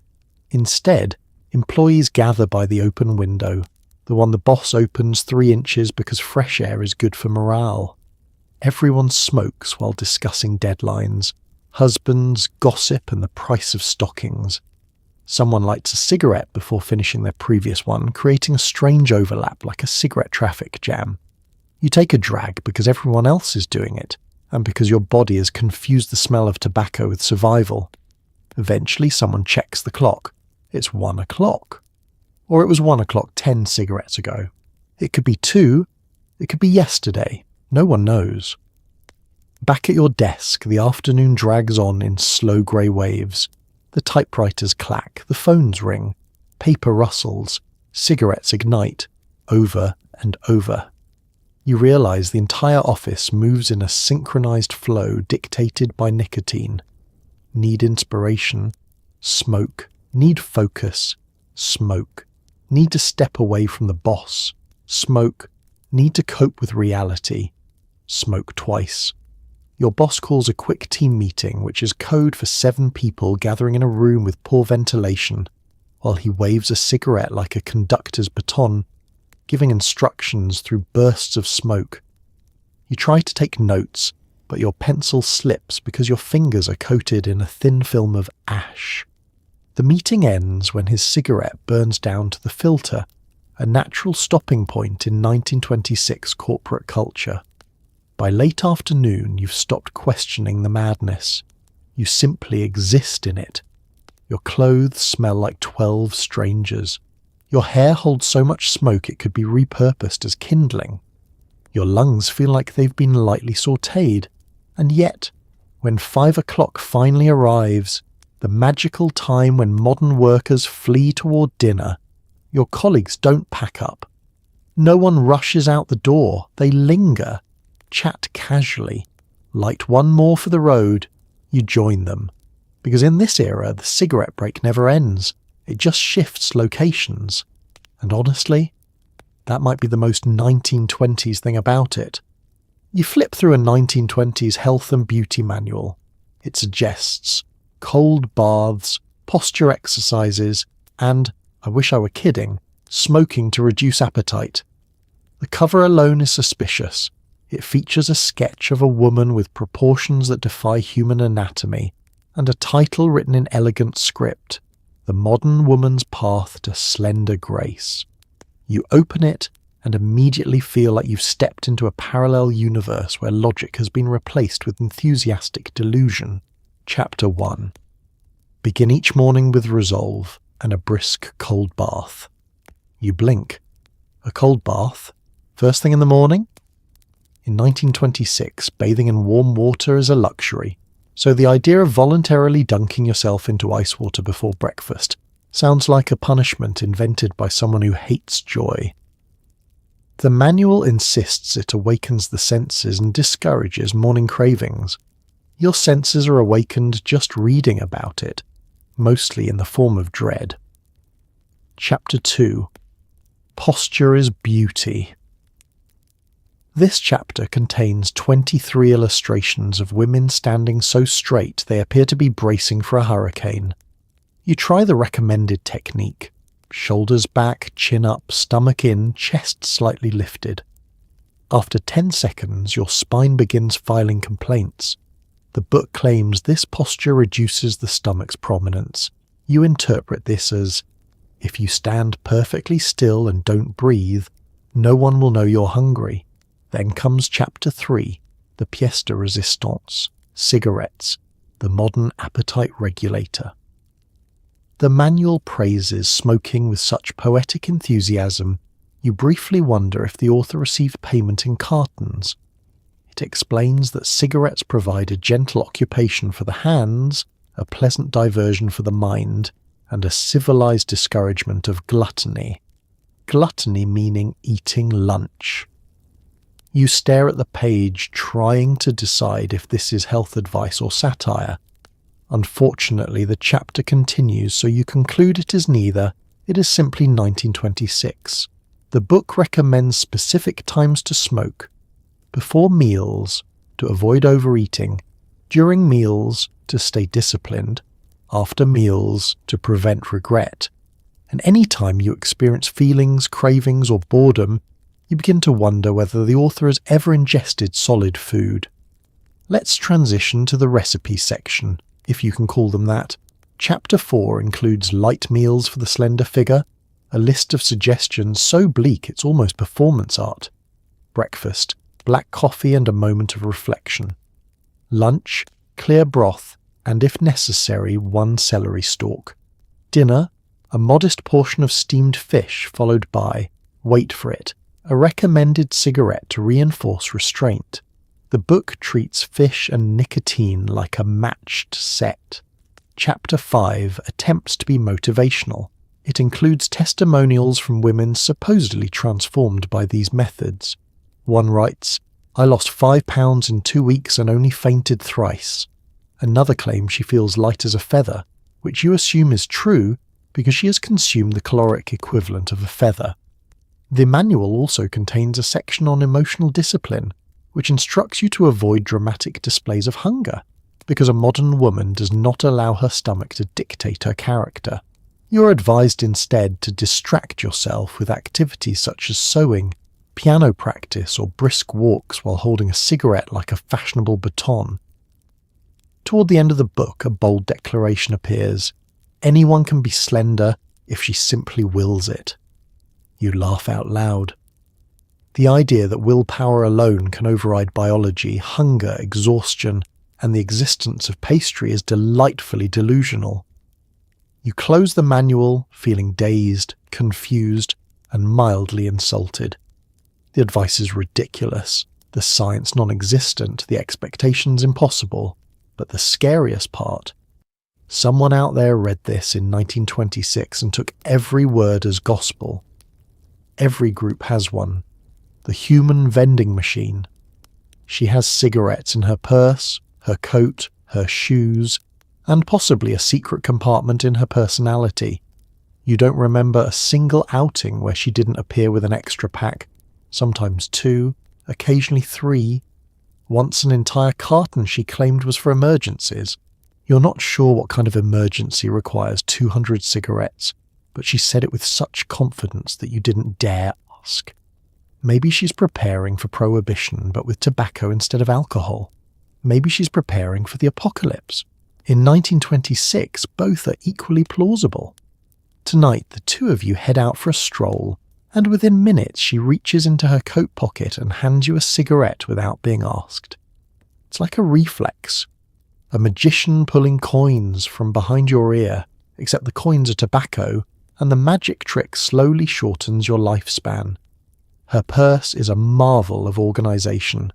Lipstick, compact, small mirror, loose change, and at least 4 cigarette packs nestled in different compartments, like Matryoshka dolls of lung damage. She knows exactly where each pack is too. You once asked how she keeps track, and she said, "I assign them roles, as if managing a tiny cigarette army. One is for stressful situations, one for after lunch, one for parties, one for just in case someone else forgets theirs." You suspect she may not know her own blood type, but she absolutely knows which pack pairs best with a disappointing date. At gatherings, she becomes the social hub. People gravitate to her like moths to a flame, quite literally. Someone mentions needing a cigarette, and she materializes at their elbow like a nicotine fairy godmother. "Try this brand," she says, producing a pack with a flourish. It's smoother on the inhale. She says it with the authority of a sommelier describing wine. The more the group drinks, the more she distributes cigarettes. She treats them like party favours. You begin to wonder whether she's secretly sponsored by Lucky Strike, but given how 1920s advertising works, she might genuinely believe she invented the cigarette. Her coat is a mystery of storage. You've seen her reach into an inside pocket and pull out a pack you're certain wasn't there before. At one point she produces one from her sleeve with the smooth ease of a stage magician. "I didn't even see you put that there," you say. She shrugs. "I like to be prepared." Prepared for what? A sudden shortage? A stampede? A moment of silence that needs to be filled with the sound of a lighter flicking. Transition to mornings, when her gifting habits are at their peak. You meet her at the corner cafe. Before you've even sat down, she slides a cigarette across the table toward you. "For breakfast," she says. You remind her that coffee exists. She reminds you that coffee pairs beautifully with nicotine. You relent because she speaks with the certainty of someone who has not eaten a proper breakfast since 1919. When your group goes dancing, she smokes while spinning on the dance floor, never missing a beat, ash never falling. You can't manage 3 steps without nearly burning your hair off. She, however, seems to have been born with fireproof grace. It's unsettling. She always leaves parties with fewer cigarettes than she arrived with, though not because she smoked them all. No, she gives them away like a benevolent, slightly unhinged philanthropist. Cigarettes to strangers, cigarettes to friends, cigarettes to a man crying in the corner about his stock losses, cigarettes handed to a flapper mid-dip on the dance floor. She once gifted one to a stray dog. You're still not sure why. But here's the thing, for all her eccentricity, you adore her. There's something comforting about her predictability, her readiness to provide, her eagerness to share, her unwavering commitment to the group's collective nicotine levels. She's chaotic, yes. Overprepared, absolutely. A walking fire hazard, without question. But in the strange smoky world of 1926, she is the friend who never lets your hands go empty, or your lungs go unchallenged. A human vending machine indeed, and the only one who never asks for loose change.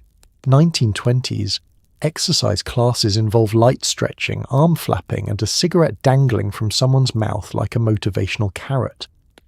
You walk into your first class expecting something vaguely athletic, maybe early yoga, maybe calisthenics, maybe whatever passed for cardio before treadmills and guilt were invented. Instead, you find 12 women standing in a circle, each holding a cigarette like it's essential equipment. The air is already foggy, as though the class has been meeting for 6 hours instead of 6 minutes. The instructor, a woman named Mabel with cheekbones sharp enough to cut glass, greets you with a bright smile and a puff of smoke. "Welcome, darling," she chirps. "Let's get your blood moving without causing any bulk." She says the last word with the disgust of someone describing mould. The warm-up begins.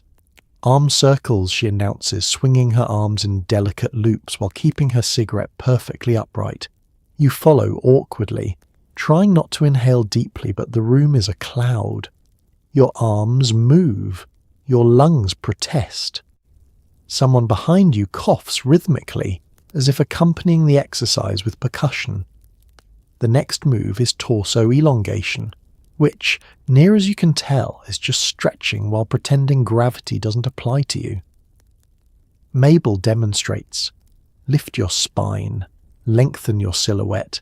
Yes, just like a tall, beautiful reed.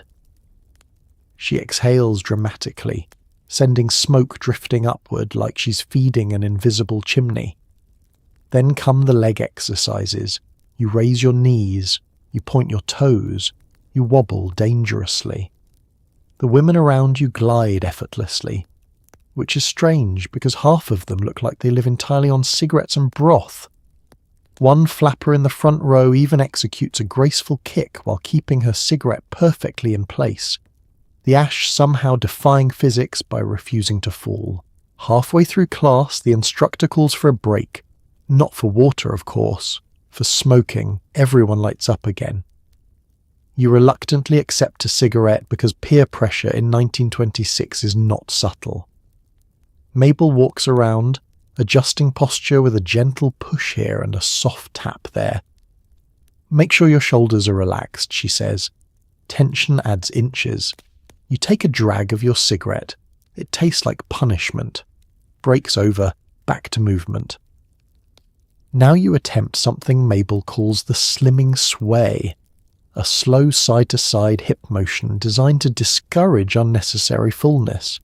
You sway harder, you sway so dramatically you nearly tip over. Mabel applauds your enthusiasm, which is embarrassing because you were not enthusiastic, you were dizzy. Then, unexpectedly, the routine gets fun. Jazz music plays from a gramophone in the corner, crackling but lively. The class transitions into small dance steps, heel taps, toe pivots, shoulder shimmies, shoulder. It's less workout and more warm-up for a Charleston performed by exhausted houseplants. But you smile despite yourself. The moment is short-lived. Mabel claps again. Now, ladies, the most important part of the regimen, breathing exercises. You perk up until she adds, "With cigarettes, of course." She demonstrates a long, elegant inhale, then a slow exhale. "Notice how it strengthens the diaphragm," she says, conveniently ignoring the coughing fit happening in the back row. You try it. Your inhale sounds like a bicycle tire deflating. Sweat begins forming on your temples, mixing with the tobacco scent in a combination you wish to forget. Your limbs are tired. Your lungs feel like they've been roasted lightly over a campfire. But Mabel beams at the class. "Isn't this invigorating?" she asks. No one answers. Everyone is too winded. Finally, the class ends with a cool down, where you lie on a mat. That smells faintly of mildew and last week's smoke. and let your body absorb the benefits. You lie there, dazed, wondering what benefits she's referring to. You feel lightheaded, your stomach growls, your lungs whistle, and somehow, you are proud of yourself. You survived. Not the workout, that part was fine. You survived exercising in a room where oxygen was merely a rumour. And honestly, that might be the most impressive athletic achievement of the decade. Your throat burns. Your clothes smell like a fireplace. Your lungs feel like you swallowed a campfire. But society says, keep going, darling, you're slimming down. You wake up every morning with a cough that sounds like you're trying to start an engine that has no intention of running. Your pillow smells faintly of smoke, not because you smoked in bed, but because everything smells faintly of smoke. Your sweaters, your hair, your dreams. You consider washing your clothes, but what's the point when they'll be smoked like holiday ham again by lunchtime? When you step outside, the cold air hits your throat like a slap, sharp, stinging, and strangely personal. You assume this is normal. Everyone around you is coughing. People cough in line at the bakery. They cough at the office. They cough at church. It's basically the unofficial soundtrack of the 1920s. If someone isn't coughing, you assume they're wealthy, unwell, or lying. As the day goes on, your chest tightens the way a corset used to squeeze women half to death. Except you're not wearing a corset. That's just your lungs expressing their disappointment in your life choices. You try to take a deep breath, but your lungs politely decline, offering you a shallow one instead. You cough again, a raspy little squeak, and your coworker pats your back sympathetically. All part of staying slender, she says, puffing away like a locomotive with eyeliner. Let's talk about dizziness, your new best friend. It hits you randomly, like a surprise party you never wanted. You'll be walking, standing, reading, existing, and suddenly your vision tilts sideways. You grip the nearest stable object, usually a chair, sometimes a stranger, waiting for the world to stop doing interpretive dance. Your friends reassure you this is normal. It means the diet's working. They chirp, which is concerning, because it sounds like they think oxygen deprivation is a form of personal growth. By lunchtime, which you do not eat, obviously, your stomach growls loud enough to startle your coworker. She responds by handing you another cigarette, as if feeding the craving fire with actual fuel might confuse your digestive system into quitting. It works, sort of. Your hunger retreats, but not with grace. It sulks in the background like a toddler denied candy, waiting for the next opportunity to ruin your day. Meanwhile, your voice has changed. You used to sound cheerful, bright, alive. Now you sound like a jazz singer who's been performing 5 nights a week in a basement bar filled with broken dreams and cigar smoke. When you say hello, it comes out as a smoky croak that would make a crow jealous. Your friends call it sultry. You call it deeply concerning. You notice other small things too. Headaches that throb behind your eyes, that weird tickle in your chest, the way you wheeze slightly when climbing stairs. You dismiss it. Everyone dismisses it. The ads say cigarettes are soothing. The magazines say they're slimming. The movies say they're glamorous. And no one wants to question glamour when the alternative involves admitting you may actually need food. But here's the strangest part. The worse you feel, the more people congratulate you. You look amazing. So slender. So modern. So chic. You try to smile, but it's difficult when your teeth feel vaguely coated in soot. By evening, when you're finally home, you collapse into your armchair with all the grace of a fainting goat.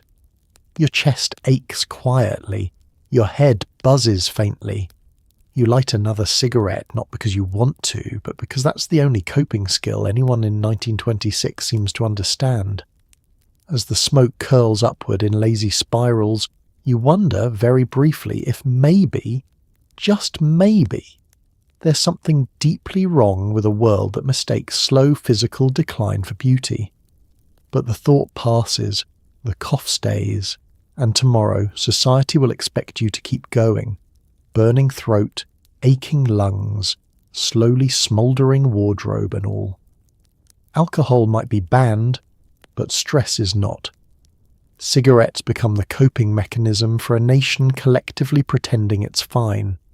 Every morning you step outside, you can feel the tension in the air, the same way you can feel humidity before a storm, or the way you can smell when someone has burnt toast. Prohibition has turned the entire country into one long, anxious family gathering, where everyone wants a drink but nobody will admit it out loud. People walk faster, talk sharper, glare harder. Everyone is on edge, and because gin is now a crime, they reach for the one legal thing that still offers relief: cigarettes.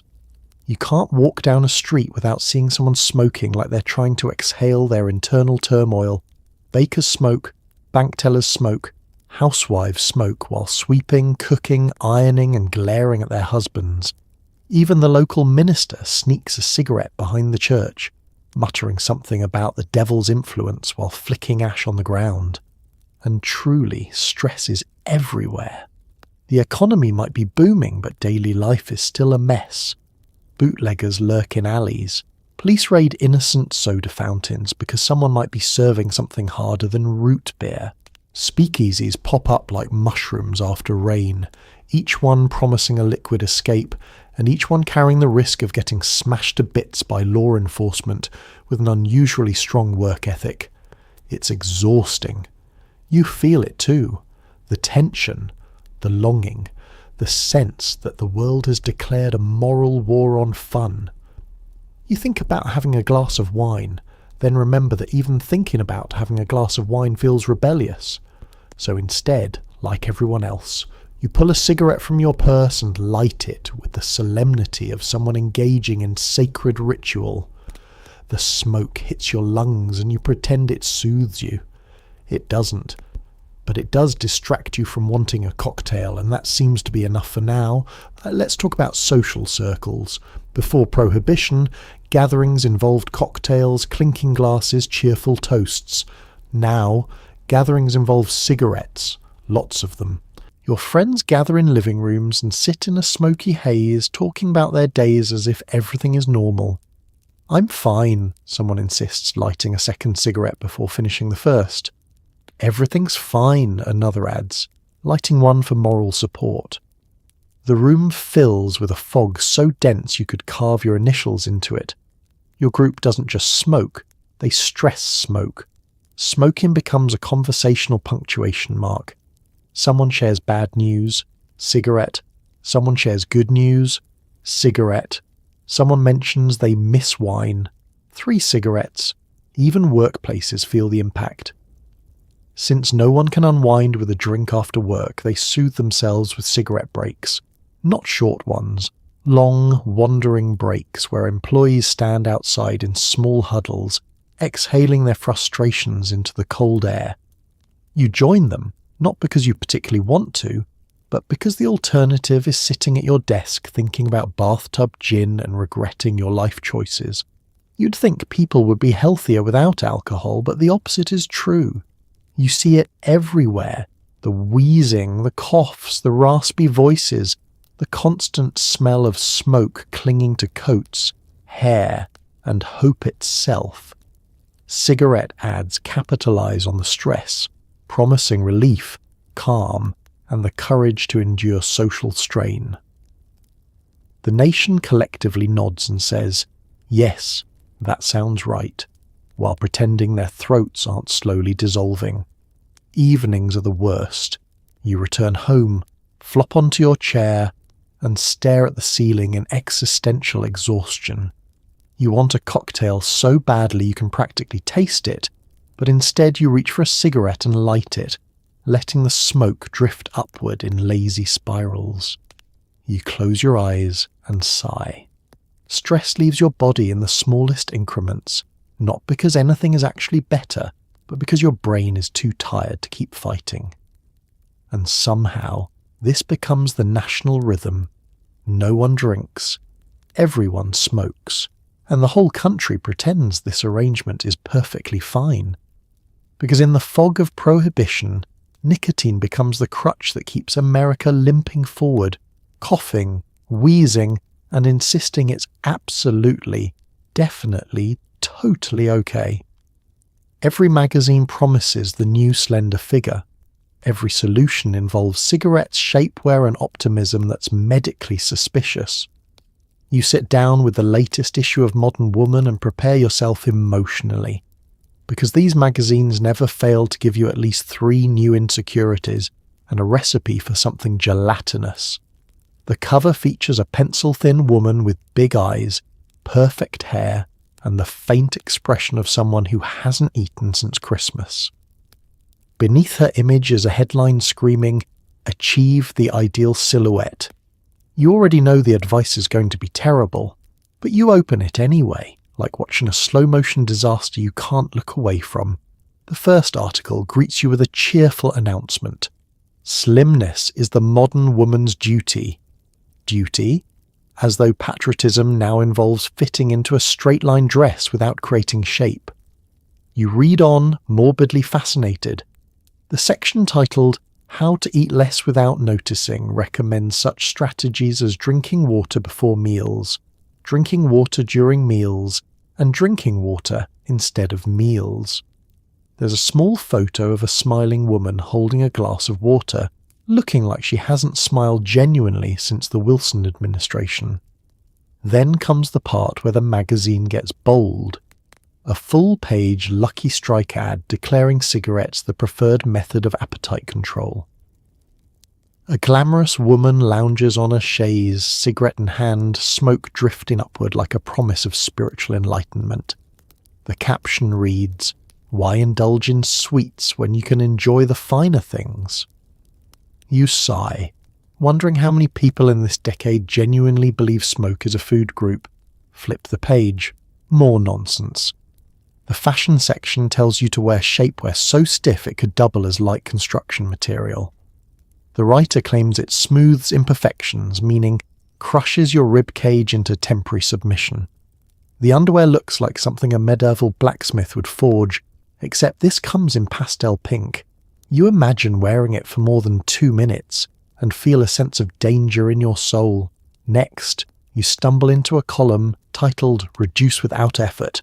Fantastic. But the advice includes such gems as avoid emotional eating by replacing feelings with a short smoke. Chew each bite exactly 32 times to discourage overeating. Do not linger near bakeries. Temptation has a scent. You pause at that last one. Temptation indeed has a scent, and it's usually freshly baked bread. Your stomach reminds you of this fact with the subtlety of a foghorn. Let's transition to the letter section. Always a treasure trove of chaos. Women write in with questions like, "I gained 3 pounds after visiting my mother. How do I recover socially? Or is dancing vigorously a sufficient replacement for lunch?" The magazine responds with the tone of a slightly patronising aunt. Remember, dear readers, a slender figure requires discipline. It never recommends food. Ever. Not even as a treat. The emotional tone of the advice implies that eating is a choice reserved for the weak. Then there's the beauty tutorial promising facial slimming through massage. The illustrations show a woman aggressively poking her own face like she's trying to mould clay. You follow along in your mirror and immediately regret it. Towards the back of the magazine, you hit the health and harmony section. It features claims that have aged worse than milk on a radiator. One article promises that smoking expands the lungs with cleansing vapours. Another insists nicotine calms the nerves and frees the mind for productive thoughts. You laugh, cough, and accidentally inhale a small dust particle all at once. But the pièce de résistance is a tiny sidebar that states with absolute confidence, "Doctors agree. A slender woman is a healthy woman." You want to underline it, circle it, and write incorrect in the margins like a furious schoolteacher. By the time you close the magazine, your self-esteem is bruised. Your appetite is confused, and your cigarette count has climbed by 2 out of frustration, not obedience. You stare into the middle distance and reflect. These magazines didn't just age poorly. They curdled, they spoiled, they fossilized into tiny monuments of bad decisions wrapped in good typography. And yet in 1926 they rule your life with glossy, smoky authority. You look in the mirror, you look tired. Like 1920s tired. The kind of tired born from jazz, smoke and 1 meal a day consisting of hope. The glass reflects not just your face, but the decade's entire collection of bad decisions. Your eyes are ringed with the faint grey shadow of I stayed out too late at a speakeasy pretending I wasn't anxious. Your skin glows with that signature 1920s sheen, half powder, half cigarette residue. Your hair, once obedient, now holds the texture of someone who has spent the last 12 hours marinating in indoor smoke. You lean closer to the mirror, searching for reassurance. It offers none. The lighting in your apartment is unforgiving, a single bulb dangling above your head like an interrogator demanding answers. At this angle, every pore looks like it has something to confess. You tilt your head, you squint, you apply a little powder. The powder sighs and falls off, defeated. You remind yourself that mirrors in the 1920s are not designed for emotional stability. They exist solely to show you what society wants to fix. And what society wants to fix is everything. The magazines tell you your face should be longer, your hips should be narrower, your waist should be smaller, your eyebrows should be drawn so thin they could disappear in a light breeze. The mirror, loyal to a fault, reflects all of it back at you. You take a breath, shallow because deep breaths hurt now, and try a different pose. Chin up, shoulders back, stomach in. The classic, I'm definitely fine posture. It makes you look slightly more awake, slightly more intentional, slightly less like you've been living off nicotine and the occasional grape. But you still look like someone who is one joke away from emotional collapse. Your stomach growls, loudly. The reflection winces with you. Let's transition into that moment when vanity whispers lies. You convince yourself the tired look is actually chic. Everyone looks exhausted these days, you think. It's fashionable. And to be fair, in the 1920s, exhaustion is a look. Every woman you know walks around with the glow of anxiety and the diet of a Victorian ghost. So maybe you're not failing, maybe you're fitting in, but still you can't ignore the subtle signs, the dryness in your throat, the raspiness in your voice, the slight tremble in your fingers when you reach for your compact, the way your body begs for nourishment while you tell it to hush because a dress needs to hang correctly. You pick up your lighter and cigarette, your decade's favourite coping device, and hesitate. There's a flicker of clarity, a tiny internal voice whispering, maybe no. You consider it. Honestly, truly consider it. Then the voice of 1926 kicks the door down and shouts, "But you'll look puffy tomorrow." You light the cigarette. Smoke curls around the mirror's edge, giving your reflection a soft, ghostly outline. For a moment it's flattering, dreamlike, movie starish. The kind of hazy glamour Hollywood insists women have naturally, even though it takes 6 hours of lighting tricks and a studio budget. You exhale slowly, watching the smoke obscure the parts of your face you're too tired to analyse. The cigarette makes your head a little foggy, your stomach a little quieter, your shoulders a little looser. You lean closer to the mirror again. Maybe you don't look that bad. Maybe you look artistic. Like a jazz singer in a heartfelt scene. Like a flapper the morning after a dramatic love affair. Like someone who understands life's hardships and uses rouge to cope. But then the smoke clears, and there you are again, human, hungry, worn down, doing your absolute best to survive a decade that thinks beauty requires malnutrition and a high smoke tolerance. You touch the mirror gently, as if your reflection needs reassurance. It's okay, you whisper to yourself. You're doing everything this ridiculous decade asked of you. And in that quiet, smoky moment, reality settles in. You're tired. Not ugly, not failing. Just tired in a very 1920s way. The mirror sees it. You see it. And somehow, acknowledging it feels like the first honest thing you've done all day. Eventually, even the trendiest woman realizes this diet is less glamorous chic and more slowly turning into a chimney with opinions. It doesn't happen all at once. There's no dramatic moment where you wake up, look in the mirror and say, "Oh dear, I've become a human smokestack." Number. The cigarette diet works slowly, subtly, sneakily, like a con artist with good posture. First comes the smell. You begin to notice that your clothes don't smell like you anymore. They smell like a bonfire lit by someone with questionable judgment. Your coats smell, your gloves smell, your shoes smell, which should be impossible because shoes traditionally smell like feet. But somehow, the cigarettes have won.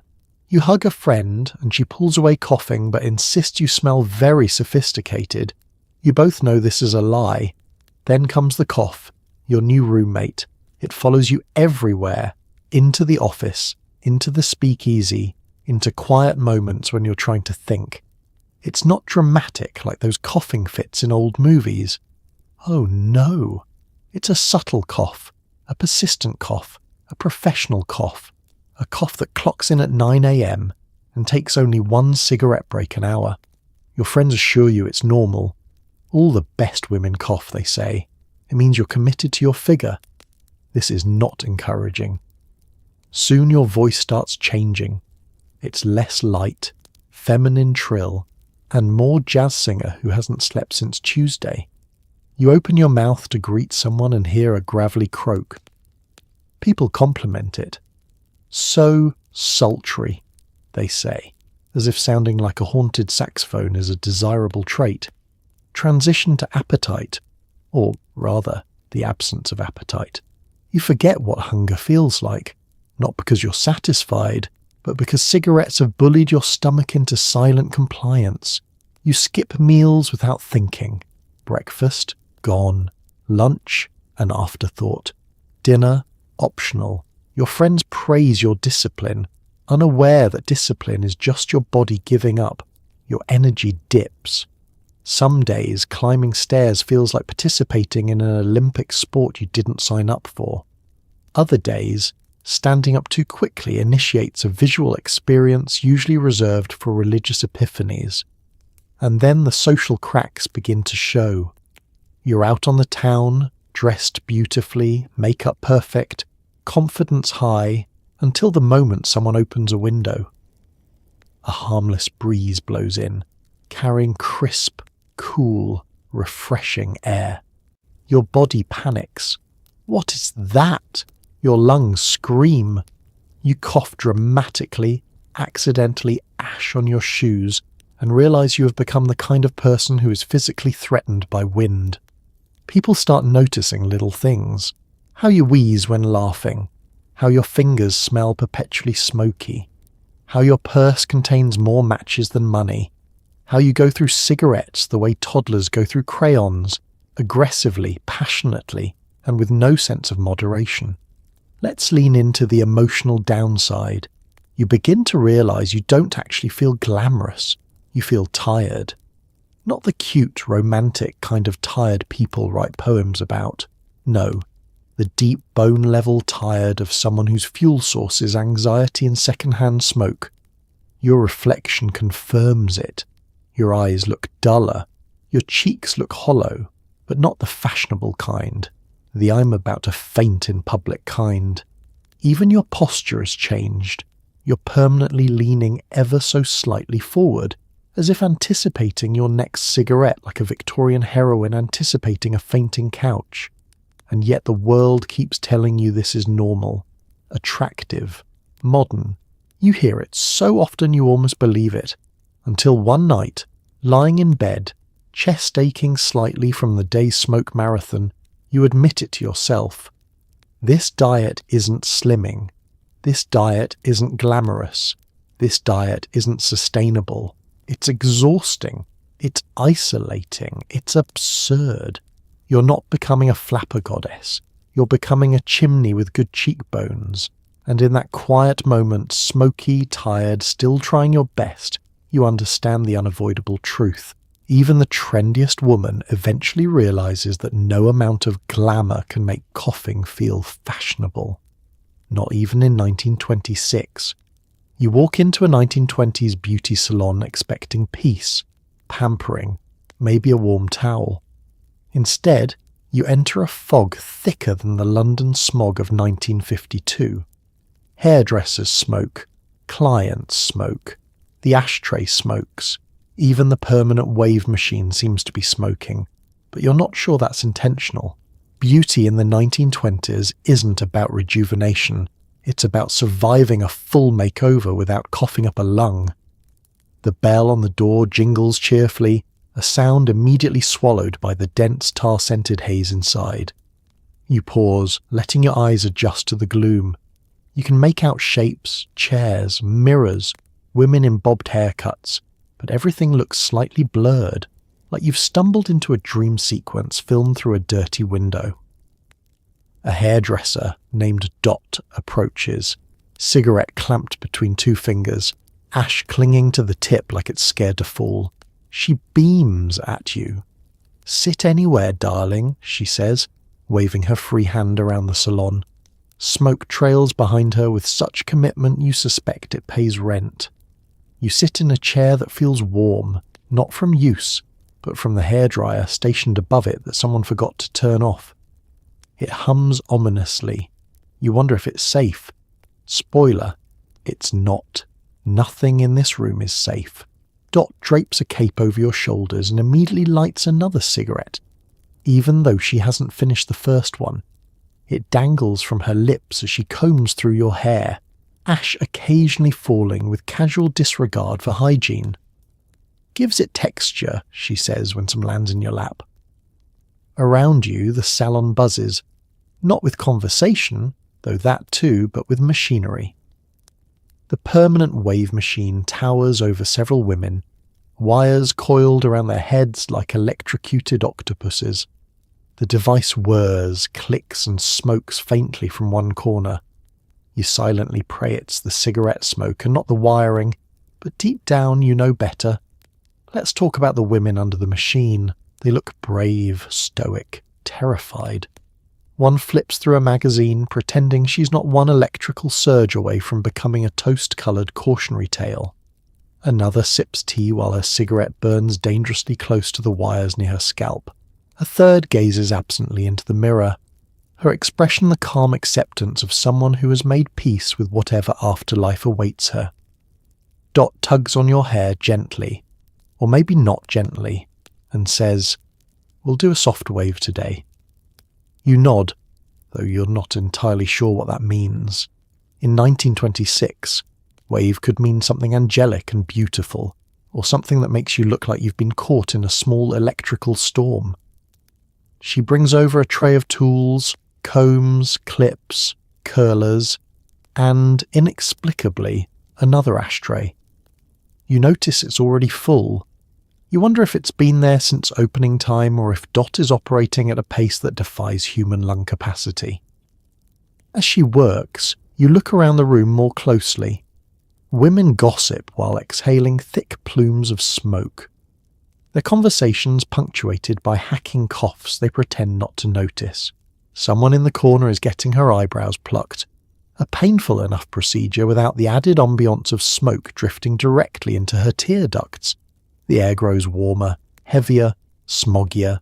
Your eyes water. Dot pats your shoulder sympathetically. "Happens to the best of us," she says, handing you a tissue that smells faintly of ashes and lavender. At some point she steps back, admiring her work. "Beautiful," she declares. You turn toward the mirror and see something. Your hair is waved, yes, though the exact pattern could be up for debate. It looks like the hairstyle of someone who has been through an ordeal. Because you have. The salon applause, or maybe that was just someone knocking over an ashtray, signals your escape. You stand, slightly dizzy, smelling like you've rolled yourself on the floor of a speakeasy. But hey, you survived. You made it out alive, and that counts as a beauty treatment in 1926. Because in this decade, glamour isn't measured by softness or shine. It's measured by how many waves your hair holds and how much smoke your lungs can tolerate in one sitting. You arrive for a dress fitting, ready to feel like a glamorous flapper, only to discover the seamstress has one requirement: breathe less. She cinches, pulls, tugs, and adjusts until you're convinced your ribs have filed a complaint. To cope, she hands you a cigarette because nothing eases restricted breathing like smoke. The fitting room is small, warm, and filled with enough pins to stage a minor medical emergency. Bolts of fabric lie scattered everywhere. Shimmering silks, shimmering satins, shimmering materials that are clearly not designed to hold up under the strain of a human body doing normal human things like inhaling. The seamstress, a tiny woman with the strength of a blacksmith, greets you with a curt nod and immediately begins assessing you like a sculptor, sizing up a particularly stubborn block of marble. Stand tall, she instructs, even though you already are. Taller. You obey, stretching your spine until you feel like a lamppost that regrets its career choices. She wraps a measuring tape around your waist with such speed and precision that you briefly wonder if she used to work in the circus. Relax, she says, tightening the tape, but also don't expand. You try to pass these contradictory instructions while your lungs quietly protest. The first dress she pulls out is stunning, beaded, shimmering, light as a promise. You slip it on, excited. For 2 glorious seconds you feel elegant. Then the seamstress approaches with determination in her eyes. She says, tugging the fabric. We can take this in. Take it in? The dress already feels like it's negotiating with your vital organs. She grabs a handful of fabric at your side, pins it with astonishing speed, and steps back to admire her work. You try to breathe. A mistake. The dress fights back. Chest down, she orders. Shoulders in, stomach smaller. You wonder whether she expects you to shed internal organs during this fitting. You attempt to follow instructions anyway. Your ribs compress. Your spine shortens. Your soul leaves your body briefly to get some fresh air. When she tightens the side seam even more, your vision sparkles slightly. Concerned, she hands you a cigarette. Here, she says, this will help distract you. You want to ask how smoke will aid your rapidly declining oxygen levels, but she's already lighting it for you. The inhale makes your lungs fold like origami, but at least it keeps you from openly gasping. Let's transition to the mirror, the most treacherous part of the fitting. You turn to face your reflection. The dress glitters beautifully. You, however, look like a decorative vase that's been stuffed with too many flowers. Your posture is rigid, your shoulders trembling slightly, your lungs filing grievances with upper management. But the silhouette is straight, long, chic, exactly what the era demands. The seamstress circles you, fussing with hems and adjusting beads. Perfect, she declares, ignoring the fact that your face is turning a colour not found in nature. Just maintain this posture during the event. You nod, unable to speak because speaking would require air. She moves on to shoes, delicate heels that require balance, poise, and functioning lungs. You wobble dangerously. She steadies you with one hand and hands you another cigarette with the other. Helps you relax, she insists. You're fairly confident nothing has ever been less relaxing than this moment. Finally, after what feels like an hour in a medieval torture chamber disguised as a fitting room, she steps back and claps her hands. There, she says proudly. You look like a dream. Yes, A dream where you're being slowly pressed between two slabs of marble. You step down from the platform, each movement careful, cautious, fragile. The dress is stunning, painfully stunning, literally painfully. As you gather your things, the seamstress calls after you, remember, breathe shallowly. Deep breaths ruin the line. You walk out into the daylight, dizzy, exhausted, and smelling faintly of pins and panic. The cigarette still burns between your fingers, the only thing you've inhaled successfully all afternoon. And in that moment you understand exactly why flappers always look so effortless. They're not effortless. They're breathless, quite literally. Because in the 1920s, beauty doesn't take your breath away. It just doesn't let you have any in the first place. Every magazine you open boasts clinical evidence that cigarettes promote weight loss.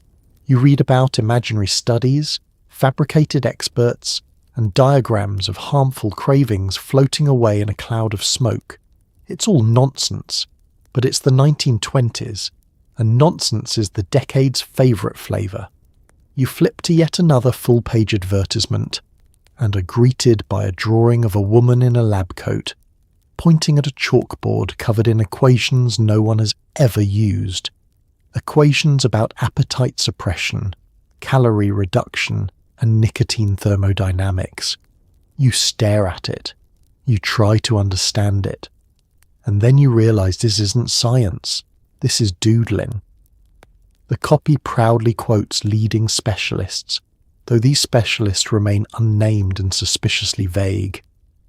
One testimonial reads, "My patients love their new slimmer silhouettes. Signed simply, Dr. A Woman Who Definitely Exists." The ad insists she trained at a prestigious European institution, which in 1926 often means a building that no longer exists and may never have existed to begin with. You turn the page and find a detailed diagram of the human body labelled incorrectly. The lungs are labelled craving dissolvers. The stomach is labelled temptation tank. The heart is labelled willpower pump. There is a tiny stick figure woman drawn inside the diagram, puffing away happily, her cravings depicted as little black blobs flying out of her chest like demons being exorcised. It's both alarming and adorable. Let's transition to the research studies. One ad claims, in a recent laboratory experiment, women who smoked before meals ate 37% fewer calories. You read the fine print, which explains the study involved 4 participants and lasted 1 afternoon. The laboratory was someone's parlour. The control group was their cat. Another study, boldly highlighted, proclaims, nicotine increases metabolic efficiency by supporting the body's natural slimming rhythms. You have absolutely no idea what slimming rhythms are. You suspect no one does, including the advertiser who wrote this after consuming too much coffee and too little supervision. The ads often include illustrations of cravings leaving the body like mischievous spirits. One drawing shows a woman blowing smoke into the face of a cartoon cupcake until the cupcake runs away crying. You sit there, marvelling at the fact that grown adults were paid to create this. Then there are the endorsements. Famous actresses declare cigarettes a smart choice endorsed by health experts. Socialites gush about feeling light as air. Athletes, who should absolutely not be involved, claim their endurance improved after switching to a smoother brand. You wonder whether these people have lungs made of steel or if the ads simply assume no one will ever verify a single claim. And honestly, no one can verify anything. There are no regulations, no disclaimers, no clinical trials. Scientific skepticism exists, but it is somewhere else, probably on vacation. Companies can say nearly anything as long as they pair it with a glamorous drawing and a slogan that rhymes. Speaking of slogans, one ad proudly reads, "Why eat? Smoke instead." A questionable philosophy, yet somehow catchy enough to stick in your brain like a jingle moulded from peer pressure. As you read more, the tone becomes aggressively cheerful. Women everywhere report increased happiness. Doctors approve. Cigarettes purify the figure. You almost believe it, despite knowing full well your throat currently feels like someone scrubbed it with sandpaper. You take a sip of water. It doesn't help. You take a puff of your cigarette. That also doesn't help, but the ads assure you it should. Eventually you close the magazine and rub your temples. You can feel your IQ dropping from the misinformation alone. And yet this is what the decade gives you. Glamorous lies wrapped in scientific words, selling a fantasy supported by nothing but confidence. Because in the 1920s, advertisers don't need real science. They just need a chalkboard, a lab coat, and a woman pretending her lungs are conducting groundbreaking research. And somehow, the country believes every word. Your boss yells, your rent rises, your stockings snag, your neighbour practices trumpet at midnight. In a modern world, you'd meditate or go to therapy. In 1926, you light up another cigarette and stare dramatically into the middle distance, hoping nicotine counts as emotional resilience. Stress is your constant companion now, a clingy, overbearing friend who refuses to take the hint. The day begins with chaos. You spill face powder on your dress. You misplace your key. You step outside and immediately inhale exhaust from an optimistic Model T that probably should have retired 3 years ago. Your nerves tighten like a badly tuned piano string. By the time you get to work, you already feel the tension building behind your eyes. Your boss, a man powered entirely by caffeine and misplaced enthusiasm, storms past your desk and barks orders like a drill sergeant trapped inside an accountant. You smile politely while lighting a cigarette, inhaling slowly, exhaling dramatically. It doesn't solve your problem, but it does make you look like you're handling it gracefully, which is half the battle in the 1920s.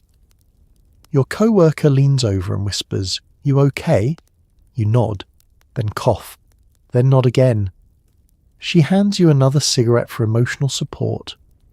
Let's transition to lunchtime, or what passes for lunchtime when you're surviving on fumes and moral compromise.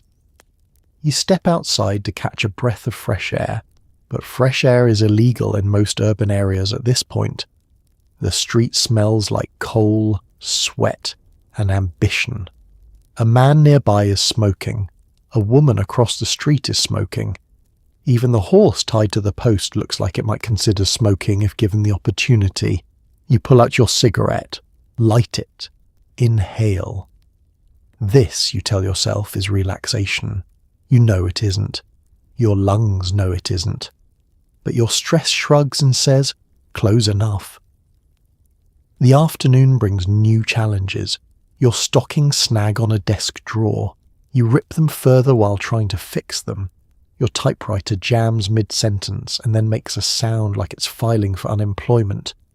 You look toward the ceiling in agony, then calmly smoke through it like a spiritual practice.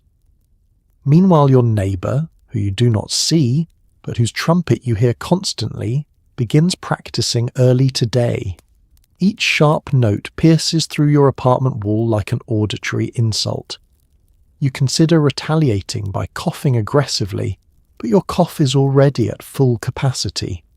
So you sit in your little apartment, lighting another cigarette, letting the smoke curl toward the ceiling. You pretend you're in a dramatic silent film, expressing despair through exaggerated gestures and wistful angles. Cigarettes are your emotional props, stand-ins for coping mechanisms that will not exist for another 70 years. Even minor setbacks demand nicotine. Your shoe scuffs? Light a cigarette. Your friend cancels plans?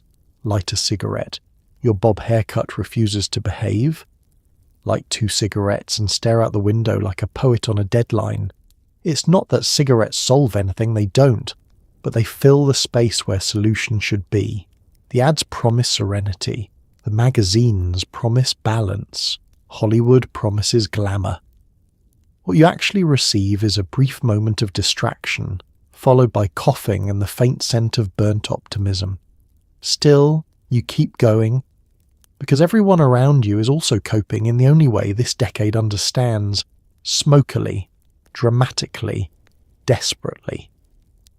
By evening, when your boss has finished yelling and the city lamps glow faintly through the smog, you step onto your fire escape and light one last cigarette for the day. The night air is heavy.